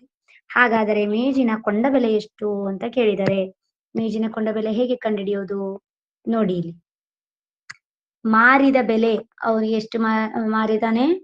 2250 ರೂಪಾಯಿ. ಕೊಂಡ ಬೆಲೆ ಎಕ್ಸ್ ಆಗಿರಲಿ, ಮಾರಿದ ಬೆಲೆ ಎಕ್ಸ್ ಪ್ಲಸ್ ಎಕ್ಸ್ ಭಾಗಿಸು 9. ಅಂದ್ರೆ ಎಷ್ಟಕ್ ಮಾರಿದಾನೆ ಅಂದ್ರೆ ಅವನು ಕೊಂಡ ಬೆಲೆಗೆ, ಆ ಕೊಂಡ ಬೆಲೆಗೆನೆ ಎಷ್ಟು? 9/1 ಲಾಭ ಪಡೆದಿರ್ತಾನೆ. ಆ ಲಾಭವನ್ನ ಅದಕ್ಕೆ ಕೊಂಡ ಬೆಲೆಗೆ ಸೇರಿಸ್ಬೇಕಲ್ಲ, ಆಗ ಮಾರಿದ ಬೆಲೆ ಸಿಗ್ತದೆ ನಮ್ಗೆ ಅಲ್ವಾ? ಹಾಗಾಗಿ ಎಕ್ಸ್ ಪ್ಲಸ್ x/9 ಅನ್ನೋದು ಮಾರಿದ ಬೆಲೆ ಆಗುತ್ತೆ. ಹಾಗಿದ್ರೆ ಮಾರಿದ ಬೆಲೆ ಸಮ ಎಷ್ಟಾಗುತ್ತೆ? 9 ಮತ್ತು 1ರ ಲಸ ಅಂದ್ರೆ 9, 1 9 9, 9 1 9, x ಇಂಟು 9 ಅಂದ್ರೆ 9x, ಇದು 9x plus X divided by 9 ಆಗುತ್ತೆ. 9x ಪ್ಲಸ್ ಎಕ್ಸ್ ಅಂದ್ರೆ 10x ಭಾಗಿಸು 9. ಸೊ ಮಾರಿದ ಬೆಲೆ ನಮಗೆ ಗೊತ್ತಿದೆ ಎಷ್ಟು ಅಂತ ಹೇಳಿ, 2250 ರೂಪಾಯಿ ಸಮ 10x ಡಿವೈಡೆಡ್ ಬೈ 9ಕ್ಕೆ 9. ಈಗ ಏನ್ ಮಾಡೋಣ? 9 ಭಾಗಾಕಾರದಲ್ಲಿರೋದು ಈಚೆ ಬಂದ್ರೆ ಗುಣಾಕಾರ ಆಗುತ್ತೆ. 10x ನೊಟ್ಟಿಗೆ ಗುಣಾಕಾರ ಇದೆ, ಅದು ಈಚೆಗೆ ಬಂದ್ರೆ ಭಾಗಾಕಾರ ಆಗುತ್ತೆ. ಅದನ್ನೇ ಬರ್ದಿರೋದು ಇಲ್ಲಿ, ಹೌದಾ? 2250 ಇಂಟು 9 ಭಾಗಿಸು 10 is equal to x. 0 0 cancel ಆಯ್ತು. 9ರಿಂದ 225ಕ್ಕೆ ಗುಣಿಸಿದಾಗ ನಮ್ಗೆ ಎಷ್ಟು ಬರ್ತದೆ? 2025 is equal to x. X ಅಂದ್ರೆ ಏನು? ನಮಗೆ ಕೊಂಡ ಬೆಲೆ ಎಕ್ಸ್ ಇಸ್ ಈಕ್ವಲ್ ಟು 2025 ರೂಪಾಯಿ. ಹಾಗಿದ್ರೆ ಸರಿಯಾದ ಉತ್ತರ ಆಪ್ಷನ್ 3 2025 ರೂಪಾಯಿ. ಅರ್ಥ ಆಯ್ತಲ್ವಾ? ನೆಕ್ಸ್ಟ್ ಪ್ರಶ್ನೆ ಹೀಗಿದೆ. ರೂಟ್ ಆಫ್ 1 ಪ್ಲಸ್ 27 ಭಾಗಿಸು 169 ಸಮ 1 ಪ್ಲಸ್ ಎಂ ಭಾಗಿಸು 13 ಆದಾಗ ಎಂ ನ ಬೆಲೆ ಎಷ್ಟು ಅಂತ ಕೇಳಿದ್ದಾರೆ. ಹಾಗಿದ್ರೆ ಹೇಗೆ ಬಿಡಿಸ್ಬೇಕು ಇದನ್ನ? ಫಸ್ಟಿಗೆ ಭಿನ್ನರಾಶಿಗಳ ಸಂಕಲನ, ರೂಟಿನ ಒಳಗೆ ಇರುವ ಲೆಕ್ಕವನ್ನ ಮಾಡ್ಕೊಳ್ಬೇಕು. ಕೊಟ್ಟ ಕ್ವಶನ್ ಅನ್ನ ಮೊದಲು ಬರ್ಕೊಳ್ಬೇಕು. ಹೀಗೆ ಬರ್ಕೊಂಡ ನಂತರ ರೂಟಿನ ಒಳಗಿರೋದು ಏನಾಗ್ತದೆ? 101 ಭಾಗಿಸು 1 ಪ್ಲಸ್ 27 ಭಾಗಿಸು 169. 1 ಮತ್ತೆ 169ರ ಲಸ 169, 169 ಒಂದ್ಲೆ 169 ಪ್ಲಸ್ 27 ಸಮ 1 ಪ್ಲಸ್ ಎಂ ಭಾಗಿಸು 3. ನೋಡಿ, ಇಲ್ಲಿ 169 ಮತ್ತೆ 1ರ ಲಸ 169. 160 169 169 169 ಒಂದಲೇ 169 169 169 ಪ್ಲಸ್ 27 ಒಂದಲೇ 27 169 ಪ್ಲಸ್ 27 ಕೂಡಿಸಿ 196 ಡಿವೈಡೆಡ್ ಬೈ 169 ರೂಟ್ಗೆ ರೂಟ್ ಸಮ 1 ಪ್ಲಸ್ m ಭಾಗಿಸು 13. ಹಾಗಿದ್ರೆ 196ರ ವರ್ಗಮೂಲ 14, 169ರ ವರ್ಗಮೂಲ 13 ಅಲ್ವಾ? ಹೀಗೆ ಇದ್ದಾಗ ಡೈರೆಕ್ಟ್ ಆಗಿ 169 ಹೊರಗಡೆ ತೆಗಿಲಿಕ್ಕೆ ಬರಲ್ಲ, ಯಾಕೆಂದ್ರೆ ಮಧ್ಯದಲ್ಲಿ ಪ್ಲಸ್ ಇದೆ, ಹಾಗಾಗಿ ತೆಗಿಬಾರ್ದು ಅದನ್ನ. ಸಮ 1 ಪ್ಲಸ್ m ಭಾಗಿಸು 13ಕ್ಕೆ 13 ಹಾಗೆ ಇಡೋಣ. ಪ್ಲಸ್ 1 ಸಮ ಚಿಹ್ನೆಯಿಂದ ಈಚೆ ಬಂದ್ರೆ -1 ಆಗುತ್ತೆ. 13 ಮತ್ತು ಇಲ್ಲಿ ಒಂದಿರುತ್ತೆ, ಏನು ಇಲ್ಲ ಅಂದ್ರೆ ಕೆಳಗೆ ಒಂದಿರುತ್ತೆ, ಅದರ ಲಸ ಏನಾಗುತ್ತೆ 13 ಆಗುತ್ತೆ. 13 ಒಂದಲೇ 1 13ಲೇ, ಅದಕ್ಕೆ 14 ಮೈನಸ್ 1 13ಲೇ 13 ಆಗುತ್ತೆ. 14 ಮೈನಸ್ 13 ಭಾಗಿಸು 13 ಇಸ್ ಈಕ್ವಲ್ ಟು m ಭಾಗಿಸು 13. ಈಗ 14ರಿಂದ 13 ಕಳೆಯಿರಿ 1 ಭಾಗಿಸು 13 ಸಮ m ಭಾಗಿಸು 13. ಹಾಗಾದ್ರೆ m ಇಸ್ ಈಕ್ವಲ್ ಟು ಭಾಗಾಕಾರದಲ್ಲಿರೋ 13 ಈಚೆಗೆ ಹೋದ್ರೆ ಗುಣಾಕಾರ 1 ಇಂಟು 13 ಭಾಗಿಸು 13 13 ಒಂದ್ಲೆ 13 ಒಂದ್ಲೆ 1 ಉಳಿತು ಸಮ m is equal to 1. m ಬೆಲೆ ಎಷ್ಟು ಬಂತು? 1. ಸರಿಯಾದ ಉತ್ತರ ಆಪ್ಷನ್ ಎ 1. ಆಯ್ತಾ?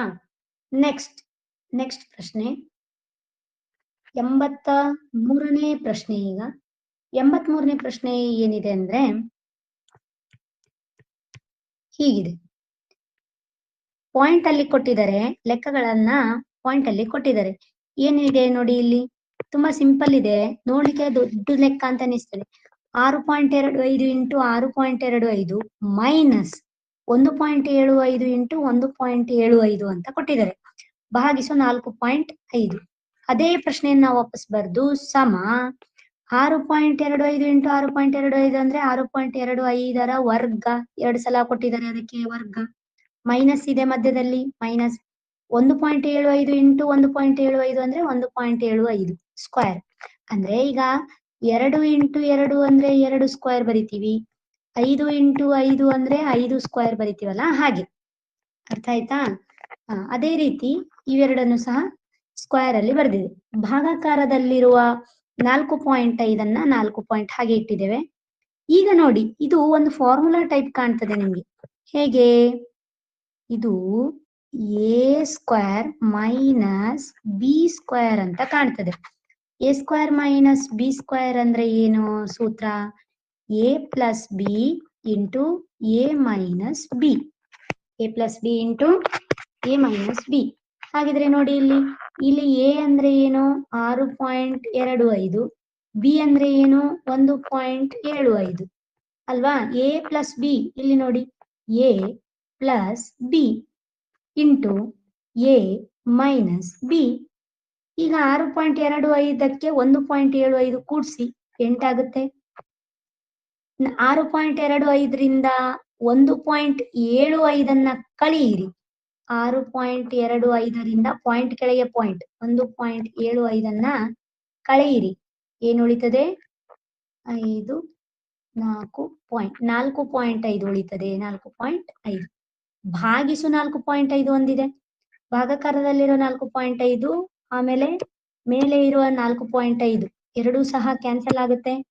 4.5 ಒಂದ್ಲೆ 4.5 ಒಂದ್ಲೆ, ಸರಿನಾ? 8 ಒಂದ್ಲೆ 8. ಸರಿಯಾದ ಉತ್ತರ ಆಪ್ಷನ್ 3 8. ಅರ್ಥ ಆಯ್ತಾ? ನೆಕ್ಸ್ಟ್ ಮುಂದಿನ ಪ್ರಶ್ನೆ ನೋಡೋಣ. ಇಲ್ಲೊಂದು ಹೇಳಿಕೆಯ ಲೆಕ್ಕ ಕೊಟ್ಟಿದ್ದಾರೆ ನೋಡಿ, ಬೀಜೋಕ್ತಿಗಳಲ್ಲಿ. ಏನು? ಒಂದು ಸಂಖ್ಯೆಯ 3ನೇ ಒಂದರಷ್ಟಕ್ಕೆ 1 ಕೂಡಿಸಿದಾಗ 5 ಆಗುತ್ತದೆ.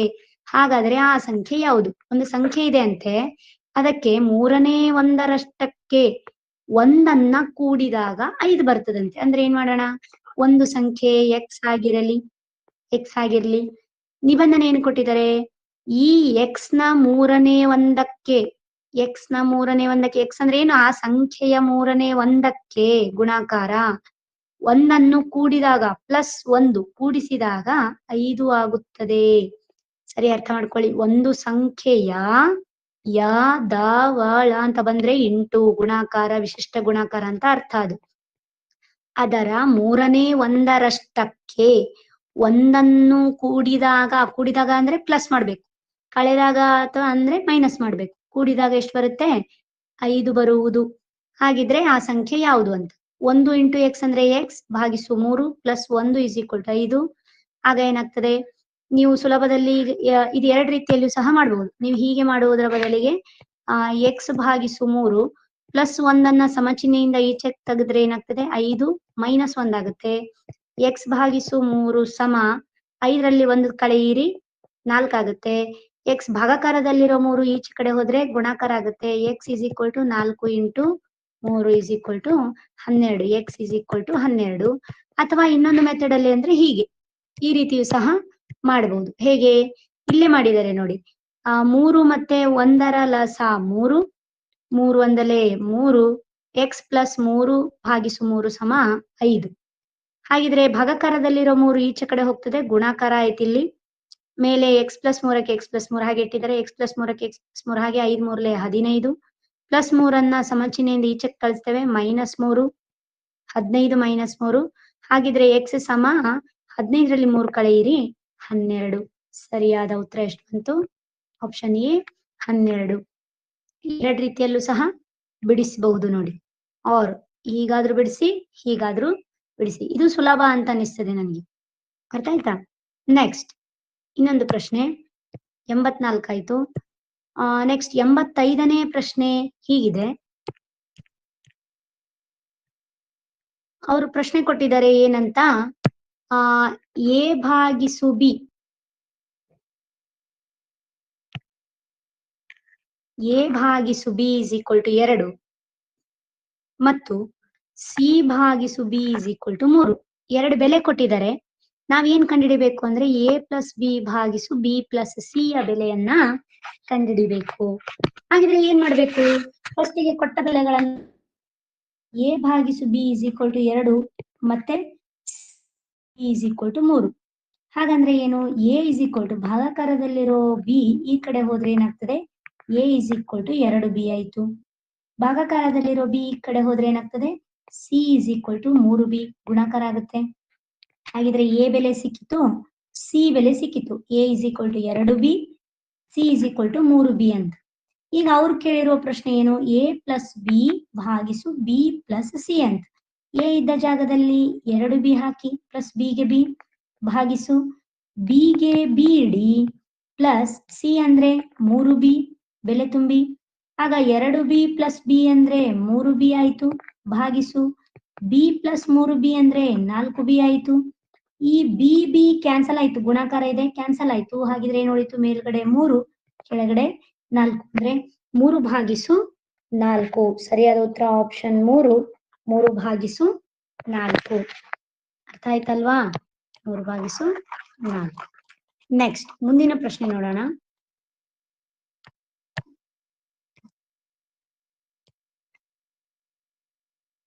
ಇಲ್ಲಿ ನೋಡಿ, ಇದು ಆದಷ್ಟು ಚಿತ್ರದಲ್ಲಿನೇ ಉತ್ತರ ಕೊಟ್ಟು ಬಿಡ್ಬೇಕು, ಹೇಗೆ ಆಗ್ತದೆ ಅಂತ. ಸರಿನಾ? ಇಲ್ಲಿ ನೋಡಿ, ಅವ್ರು ಏನ್ ಕೇಳಿದ್ದಾರೆ? ಚಿತ್ರದಲ್ಲಿ ಎಕ್ಸ್ ನ ಬೆಲೆ. ಚಿತ್ರ ಹೀಗೆ ಕೊಟ್ಟಿದ್ದಾರೆ. ಅವರು ಚಿತ್ರ ಹೀಗಿದೆ. ಈ ರೀತಿ ಚಿತ್ರ ಇದ್ರೆ ಇದನ್ನ ಏನ್ ಮಾಡೋದು? ಎಕ್ಸ್ ನ ಬೆಲೆ ಅಂದ್ರೆ ಇಲ್ಲಿದು ಕೇಳಿದ್ದಾರೆ. ಈ ಬೆಲೆ ಎಷ್ಟು? ಕೋನ ಬಿ ಡಿ ಸಿ ಯ ಬೆಲೆ ಎಷ್ಟು ಅಂತ ಕೇಳಿದ್ದಾರೆ. ಹೇಗ್ ಮಾಡೋದು ಇದನ್ನ? ಇಲ್ಲಿ ನೋಡಿ, ಕೊಟ್ಟ ಕ್ವಶನ್ ಅಲ್ಲಿ ಇದು 60 ಡಿಗ್ರಿ ಕೋನ ಇದೆ ಅಂದ್ರೆ ಇಲ್ಲಿ ನಾವು ಕೋನಾರ್ಧಕ ರೇಖೆಯನ್ನ ಎಳಿಬೇಕು. ಕೋನಾರ್ಧಕ ರೇಖೆ ಎಳೆದಾಗ ನಮಗೆ ಏನ್ ಸಿಗ್ತದೆ ಅಂತ ಹೇಳಿದ್ರೆ, ಇಲ್ಲಿ 30 ಡಿಗ್ರಿ ಸಿಗ್ತದೆ, ಇಲ್ಲಿ 30 ಡಿಗ್ರಿ ಸಿಗ್ತದೆ. 2 30 30 ಸಿಗ್ತಾ? ನಮಗೆ ಈಗಾಗ್ಲೇ ಗೊತ್ತಿದೆ ಏನಂತ, ಒಂದು ಸೈಡು 40 ಇದೆ, ಇನ್ನೊಂದು ಸೈಡು 20 ಇದೆ. ಒಂದ್ ಕಡೆ 40 ಇದೆ, ಸಾರಿ ಒಂದು ಕಡೆ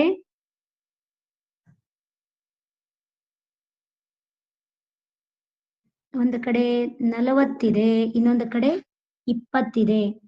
ಎಷ್ಟಿದೆ? 20 ಇದೆ. ಇದು 20 ಅಂತ ತಿಳ್ಕೊಳ್ಳಿ.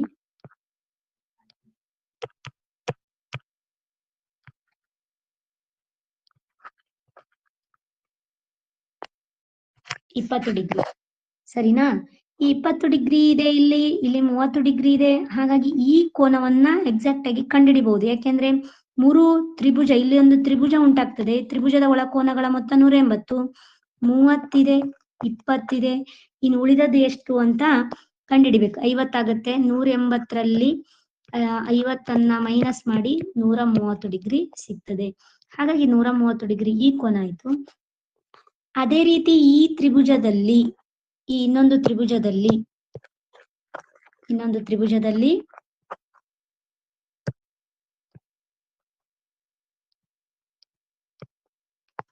ಇಲ್ಲಿದೆ ನೋಡಿ, ಈ ಇನ್ನೊಂದು ತ್ರಿಭುಜದಲ್ಲಿ ಇದು 30 ಡಿಗ್ರಿ ಇದೆ, ಇದು 40 ಡಿಗ್ರಿ ಇದೆ. 30 ಪ್ಲಸ್ 40 ಅಂತ ಹೇಳಿದ್ರೆ ಎಷ್ಟಾಗ್ತದೆ? ಟೋಟಲ್ ಆಗಿ 70 ಆಗುತ್ತೆ. 70 ಅಂತ ಹೇಳಿದ್ರೆ ಉಳಿದ ಈ ಕೋನ ಎಷ್ಟಿದೆ ಅಂತ ಕಂಡುಹಿಡಿಬೇಕಾದ್ರೆ ಈ ಕೋನ ಎಷ್ಟಿದೆ ಅಂದ್ರೆ 180 ಡಿಗ್ರಿಯಲ್ಲಿ 70 ಡಿಗ್ರಿಯನ್ನ ಮೈನಸ್ ಮಾಡ್ಬೇಕು. ಯಾಕಂದ್ರೆ ತ್ರಿಭುಜದ ಒಳಕೋನಗಳ ಮೊತ್ತ 180 ಡಿಗ್ರಿ. ಹಾಗಾಗಿ ಇದು 110 ಡಿಗ್ರಿ ಬರ್ತದೆ. ನೋಡಿ, 110 ಡಿಗ್ರಿ ಬಂತು, ಇದು 130 ಡಿಗ್ರಿ ಬಂತು. ಹಾಗಿದ್ರೆ ಈ ಕೋನ ಎಷ್ಟಿದೆ ಅಂತ ಕೇಳಿದ್ರೆ, ಈ ಕೇಂದ್ರ ಬಿಂದುವಿನಲ್ಲಿ ಈ ಬಿಂದುವಿನಲ್ಲಿ ಉಂಟಾದ ಕೋನ 360 ಡಿಗ್ರಿ. 360 ಡಿಗ್ರಿಯಲ್ಲಿ ಆಗ್ಲೇನೆ ಎಷ್ಟು ಬಂದಿದೆ? 110 ಡಿಗ್ರಿ, ಆಮೇಲೆ 130 ಡಿಗ್ರಿ ಅಂತ ಸಿಕ್ಕಿದೆ. ಕೂಡಿಸಿ ಎರಡನ್ನು ಸಹ 0, 4, 2, 240 ಆಯ್ತು. 240 ಡಿಗ್ರಿ ಇಲ್ಲಿಂದ ಇಲ್ಲಿಗೆ ಆದ್ರೆ ಟೋಟಲ್ ಉಳಿದದ್ದು ಎಷ್ಟು ಅಂತ ಕಂಡುಹಿಡಿಬೇಕಾದ್ರೆ 360 ಡಿಗ್ರಿಯಲ್ಲಿ 240 ಡಿಗ್ರಿಯನ್ನ ಮೈನಸ್ ಮಾಡಿ 0, 2, 1. ಹಾಗಿದ್ರೆ ಎಷ್ಟು ಬಂತು? 120 ಡಿಗ್ರಿ. ಎಕ್ಸ್ ನ ಬೆಲೆ ಎಷ್ಟಾಗುತ್ತೆ? 120 ಡಿಗ್ರಿ ಆಗುತ್ತೆ. ಎಕ್ಸ್ ನ ಬೆಲೆ ಎಷ್ಟು?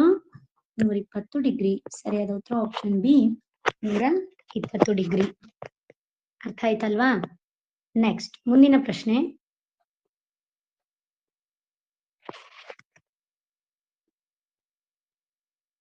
ಎಂಬತ್ತೇಳನೇ ಪ್ರಶ್ನೆಯು ಸಹ ಅದೇ ರೀತಿ ಹೇಗೆ ಅಂತ ಹೇಳಿದ್ರೆ, ಈಗಾಗಲೇ ನಾನು ಹೇಳಿದ ಹಾಗೆ ನಿಮಗೆ ಅನುರೂಪ ಕೋನ, ಪರ್ಯಾಯ ಕೋನ, ಅಂತರಾಭಿಮುಖ ಕೋನಗಳ ಮೊತ್ತ 180 ಡಿಗ್ರಿ ಅದೆಲ್ಲ ಗೊತ್ತಿರ್ಬೇಕು ನಿಮ್ಗೆ.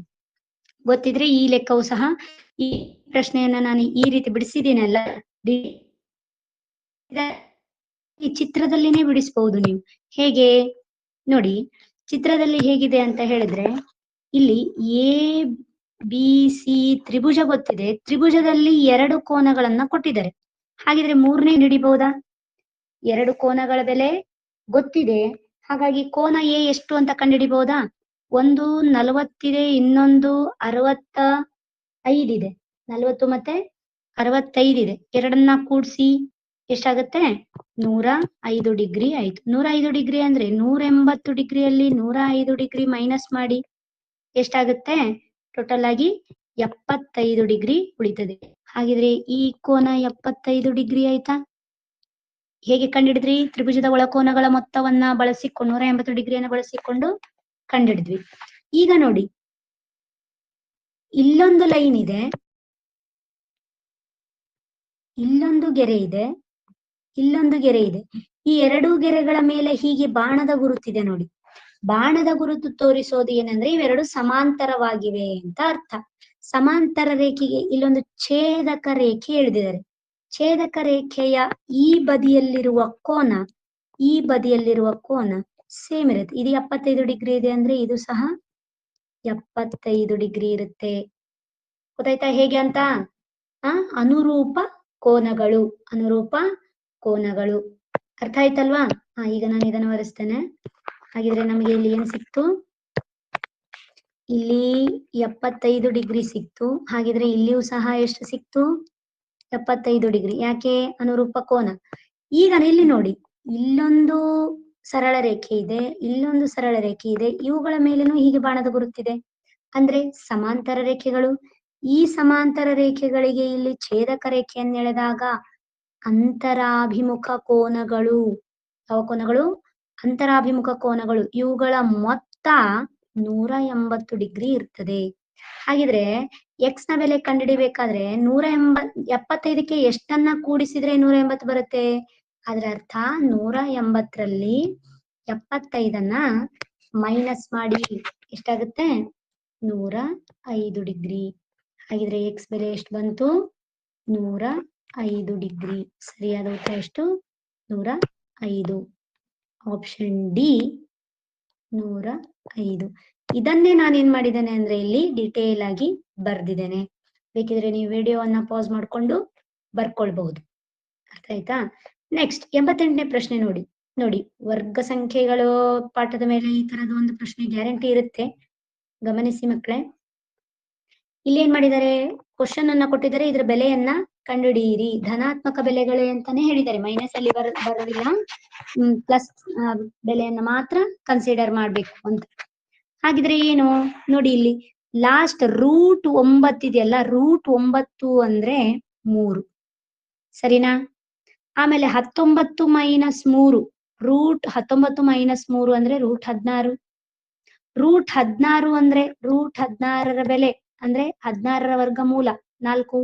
ಇಲ್ಲಿ ವರ್ಗಮೂಲ 9 ಅಂದ್ರೆ 3 ಆಯ್ತು ಇಲ್ಲಿದು, ಸರಿನಾ? ಆಮೇಲೆ 19ರಿಂದ 3 ತೆಗೆದ್ರೆ 16 ಆಯ್ತು, 16ರ ವರ್ಗಮೂಲ 4 ಆಯ್ತು, 4 ಬರ್ದ್ವಿ. 21 ಪ್ಲಸ್ 4 ಕೂಡ್ಸಿ ಎರಡನ್ನು ಸಹ 25 ಆಯ್ತು. ಆಗ ರೂಟ್ 25ರ ಬೆಲೆ 5 ಬರ್ದ್ವಿ, ರೂಟಿಂದ ಹೊರಗೆ ಬಂತು. 41 ಮೈನಸ್ 5, 41ರಲ್ಲಿ 5ಅನ್ನ ಮೈನಸ್ ಮಾಡಿ 36. ರೂಟ್ 36 ಅಂದ್ರೆ 6, ರೂಟ್ ಹೋಯ್ತು. ಸರಿಯಾದ ಉತ್ತರ ಆಪ್ಷನ್ ಡಿ 6. ನೋಡಿ ಎಷ್ಟು ಸುಲಭ ಇದೆ. ಕೊನೆಯಿಂದ ನೀವು ಲೆಕ್ಕ ಮಾಡ್ಕೊಂಡು ಬರ್ಬೇಕು.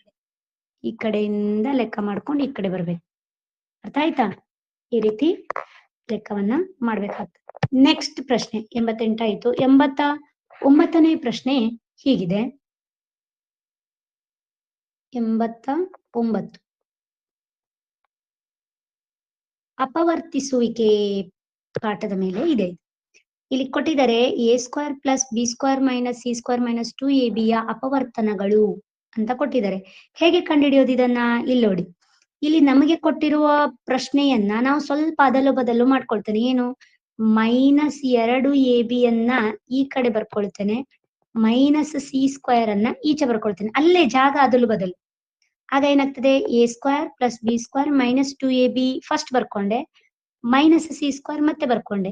ಈಗ ಇದಿಷ್ಟು ಸೇರಿ ನಮಗೊಂದು ಸೂತ್ರ ಆಗ್ತದೆ. ಏನು, a minus b whole square is equal to a² plus b² minus 2ab. ಅದೇ ಇದೆ ನೋಡಿ, ಇದು ಏನ್ ಸೂತ್ರ, a minus b whole square ಸೂತ್ರ. ಮೈನಸ್ c² ಗೆ ಮೈನಸ್ c² ಹಾಗೆ ಬರ್ದಿದ್ದೇನೆ. ಈಗ ಇದು ಹೇಗೆ ಕಾಣ್ತದೆ, ಇದು a², ಇದು b². ಇಲ್ಲಿ a ಅಂದ್ರೇನೆ ಏನಾಗುತ್ತೆ, a ಮೈನಸ್ b ಆಗುತ್ತೆ, b ಅಂದ್ರೇನೆ ಏನು, c ಆಗುತ್ತೆ. ಹಾಗಿದ್ರೆ a plus b, a minus b. ಅರ್ಥ ಆಯ್ತಾ? a ಅಂದ್ರೇನೆ a minus b plus c, a ಅಂದ್ರೆ a minus b minus c. ಏನು ಸೂತ್ರ ಇದು, a² ಮೈನಸ್ b² ಸೂತ್ರ, a plus b into a minus b. ಅರ್ಥ ಆಯ್ತಲ್ವಾ? ಈಗ ನೋಡಿ, ಇದು ಅಪವರ್ತನಗಳು, 2 ಅಪವರ್ತನಗಳು ಸಿಕ್ತು ನಮ್ಗೆ. ಇಲ್ಲೊಂದು ಅಪವರ್ತನ, ಇದೊಂದು ಅಪವರ್ತನ. ಅರ್ಥ ಆಯ್ತಾ? ಸರಿಯಾದ ಉತ್ತರ ಆಪ್ಷನ್ 3. ಆಪ್ಷನ್ 3. ನೆಕ್ಸ್ಟ್ ಪ್ರಶ್ನೆ ನೋಡೋಣ.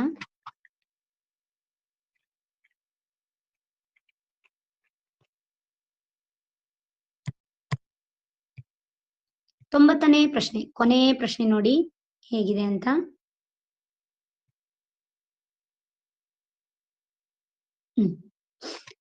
ಪ್ರಶ್ನೆ ಹೀಗಿದೆ, x² ಪ್ಲಸ್ 1 ಭಾಗಿಸು x² ಇಸ್ ಈಕ್ವಲ್ ಟು 102 ಆದರೆ x ಮೈನಸ್ 1x ನ ಬೆಲೆ. ಮಕ್ಕಳೇ, ಈ ಪ್ರಶ್ನೆ ಇದೆಯಲ್ಲ, ಈ ಪ್ರಶ್ನೆ ಸ್ಟಾಫ್ ಸೆಲೆಕ್ಷನ್ ಕಮಿಷನ್ SSC ನಲ್ಲಿ ತುಂಬಾ ಸಲ ರಿಪೀಟ್ ಆಗಿದೆ. ಬ್ಯಾಂಕಿಂಗ್ ಎಕ್ಸಾಮ್, IBPS, ಆಮೇಲೆ PO ಪೋಸ್ಟ್, ಆಮೇಲೆ RRB, ಬೇರೆ ಬೇರೆ ಎಕ್ಸಾಮ್ಗಳಲ್ಲಿ, ಆಮೇಲೆ ಯಾವುದು ಬೆಸ್ಕಾಮು, ತುಂಬಾ ಪರೀಕ್ಷೆಗಳಲ್ಲಿ ಈ ಪ್ರಶ್ನೆ ರಿಪೀಟ್ ಆಗಿದೆ. ಸ್ಕ್ವೇರ್ ಬದಲಿಗೆ ಕ್ಯೂಬ್ ಸಹ ಕೊಡಬಹುದು.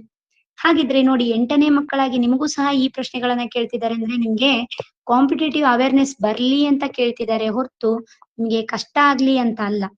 ಅರ್ಥ ಆಯ್ತಾ? ಬೇಗ ಜಾಬ್ ಸಿಗ್ಲಿ ಅಂತ. ನೋಡಿ ಈಗ ಪ್ರಶ್ನೆ ಹೇಗಿದೆ, x² plus 1/x² is equal to 102 ಅಂತ ಕೊಟ್ಟಿದ್ದಾರೆ. ಕೊಟ್ಟದ್ದನ್ನ ಏನ್ ಮಾಡ್ಬೇಕು ಅಂದ್ರೆ ಹಾಗೇನೆ ಬರ್ಕೊಳ್ಬೇಕು. ಇದನ್ನ ಹೇಗೆ ಅಂದ್ರೆ ಸೂತ್ರ ಒಂದು ನೆನ್ಪಿಟ್ಕೊಳ್ಳಿ ನೀವು, ಏನಂದ್ರೆ a minus b whole square is equal to a minus b whole square is equal to ಸೂತ್ರ a² plus b² minus 2ab. ಇದು ಗೊತ್ತಿದೆ ಅಲ್ಲ ನಿಮ್ಗೆ? ಅದೇ ಸೂತ್ರವನ್ನೇ ಹಾಕಿ ಇಲ್ಲಿ ಬೆಲೆಗಳನ್ನ ತುಂಬಿ.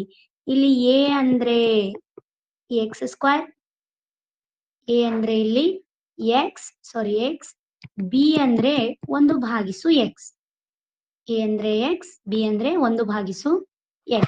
ಹಾಗಿದ್ರೆ ಅದರ ಪ್ರಕಾರ ತುಂಬಿದ್ರೆ a² ಪ್ಲಸ್ b² ಅಂದ್ರೆ 1/x² minus 2 into a into b, 2 into x into 1/x. ಆಗ x ಕ್ಯಾನ್ಸಲ್ ಆಗುತ್ತೆ, x ಕ್ಯಾನ್ಸಲ್ ಆಗುತ್ತೆ. ಏನ್ ಉಳಿತದೆ? 1 minus x², 1 minus 1/x hole ಸ್ಕ್ವೇರ್ಗೆ ಹಾಗೆ ಇಡಿ, ಸಮಚಿಹ್ನೆಗೆ ಸಮಚಿಹ್ನೆ. ಆಮೇಲೆ x² ಪ್ಲಸ್ 1/x². ಇಲ್ಲಿ ನೋಡಿ x² ಪ್ಲಸ್ 1/x² ಅಂದ್ರೇನೆ 102 ಇದೆ, ಬೆಲೆನೇ ಇದೆ, ಅದಕ್ಕೆ 102 ಕಾಣ್ತದ ಈಗ? ನೆಕ್ಸ್ಟ್ ಮೈನಸ್ 2 ಇಂಟು 1 2, ಸರಿಯಾ? ಹಾಗಿದ್ರೆ 102ರಿಂದ 2 ಮೈನಸ್ ಮಾಡಿ 100 ಆಯ್ತು. ನಮಗೆ ಬೇಕಾಗಿರೋದು ಬೆಲೆ ಏನು? 1 ಮೈನಸ್ 1/x, ಇದರ ಬೆಲೆ ಬೇಕು. ಅದಕ್ಕೆ ಏನ್ ಮಾಡೋಣ? ಸ್ಕ್ವೇರ್ ಇದೆ ಈಗ, ಇಲ್ಲಿ ಸ್ಕ್ವೇರ್ ಅನ್ನ ಸಮಚಿಹ್ನೆಯಿಂದ ಈಚೆ ಕಳಿಸಿ, ಆಗ ಏನಾಗ್ತದೆ? ರೂಟ್ 100 ಆಗುತ್ತೆ. ಇಲ್ಲಿ 1 ಮೈನಸ್ 1/x ಹಾಗೆ ಇಡಿ. 100ರ ವರ್ಗಮೂಲ, 100ರ ವರ್ಗಮೂಲ ಎಷ್ಟು? 10. 1/x minus 1/x is equal to 10 ಉತ್ತರ ಬಂತು. ಅರ್ಥ ಆಯ್ತಾ ಹೇಗೆ ಅಂತ? ಗೊತ್ತಾಯ್ತಲ್ವಾ ಈಗ? ಸರಿ, ಸರಿಯಾದ ಉತ್ತರ ಆಪ್ಷನ್ 2 10. ಆಪ್ಷನ್ 2 10. ಮಕ್ಕಳೇ, ಇಲ್ಲಿವರೆಗೂ ನಾವು ಏನ್ ಮಾಡಿದ್ವಿ ಅಂತ ಹೇಳಿದ್ರೆ ಗಣಿತದ 20 ಪ್ರಶ್ನೆಗಳನ್ನು ನೋಡಿದ್ದೇವೆ. ಯಾವುದು? 71ರಿಂದ 90ರವರೆಗೆ. 71ರಿಂದ 90ರವರೆಗೆ. ಈ ವಿಡಿಯೋ ನಿಮ್ಗೆ ಏನಾದ್ರೂ ಇಷ್ಟವಾದಲ್ಲಿ ದಯವಿಟ್ಟು ಸಬ್ಸ್ಕ್ರೈಬ್ ಮಾಡಿ, ಲೈಕ್ ಮಾಡಿ, ಅದೇ ರೀತಿ ಶೇರ್ ಮಾಡಿ. ಯಾರಿಗಾದ್ರೂ ಅವಶ್ಯಕತೆ ಇದ್ದವರಿಗೆ ಶೇರ್ ಮಾಡಿ ಅಂತ ಹೇಳ್ತಾ ಈ ವಿಡಿಯೋನ ಮುಗಿಸ್ತಿದ್ದೇನೆ. ಧನ್ಯವಾದಗಳು.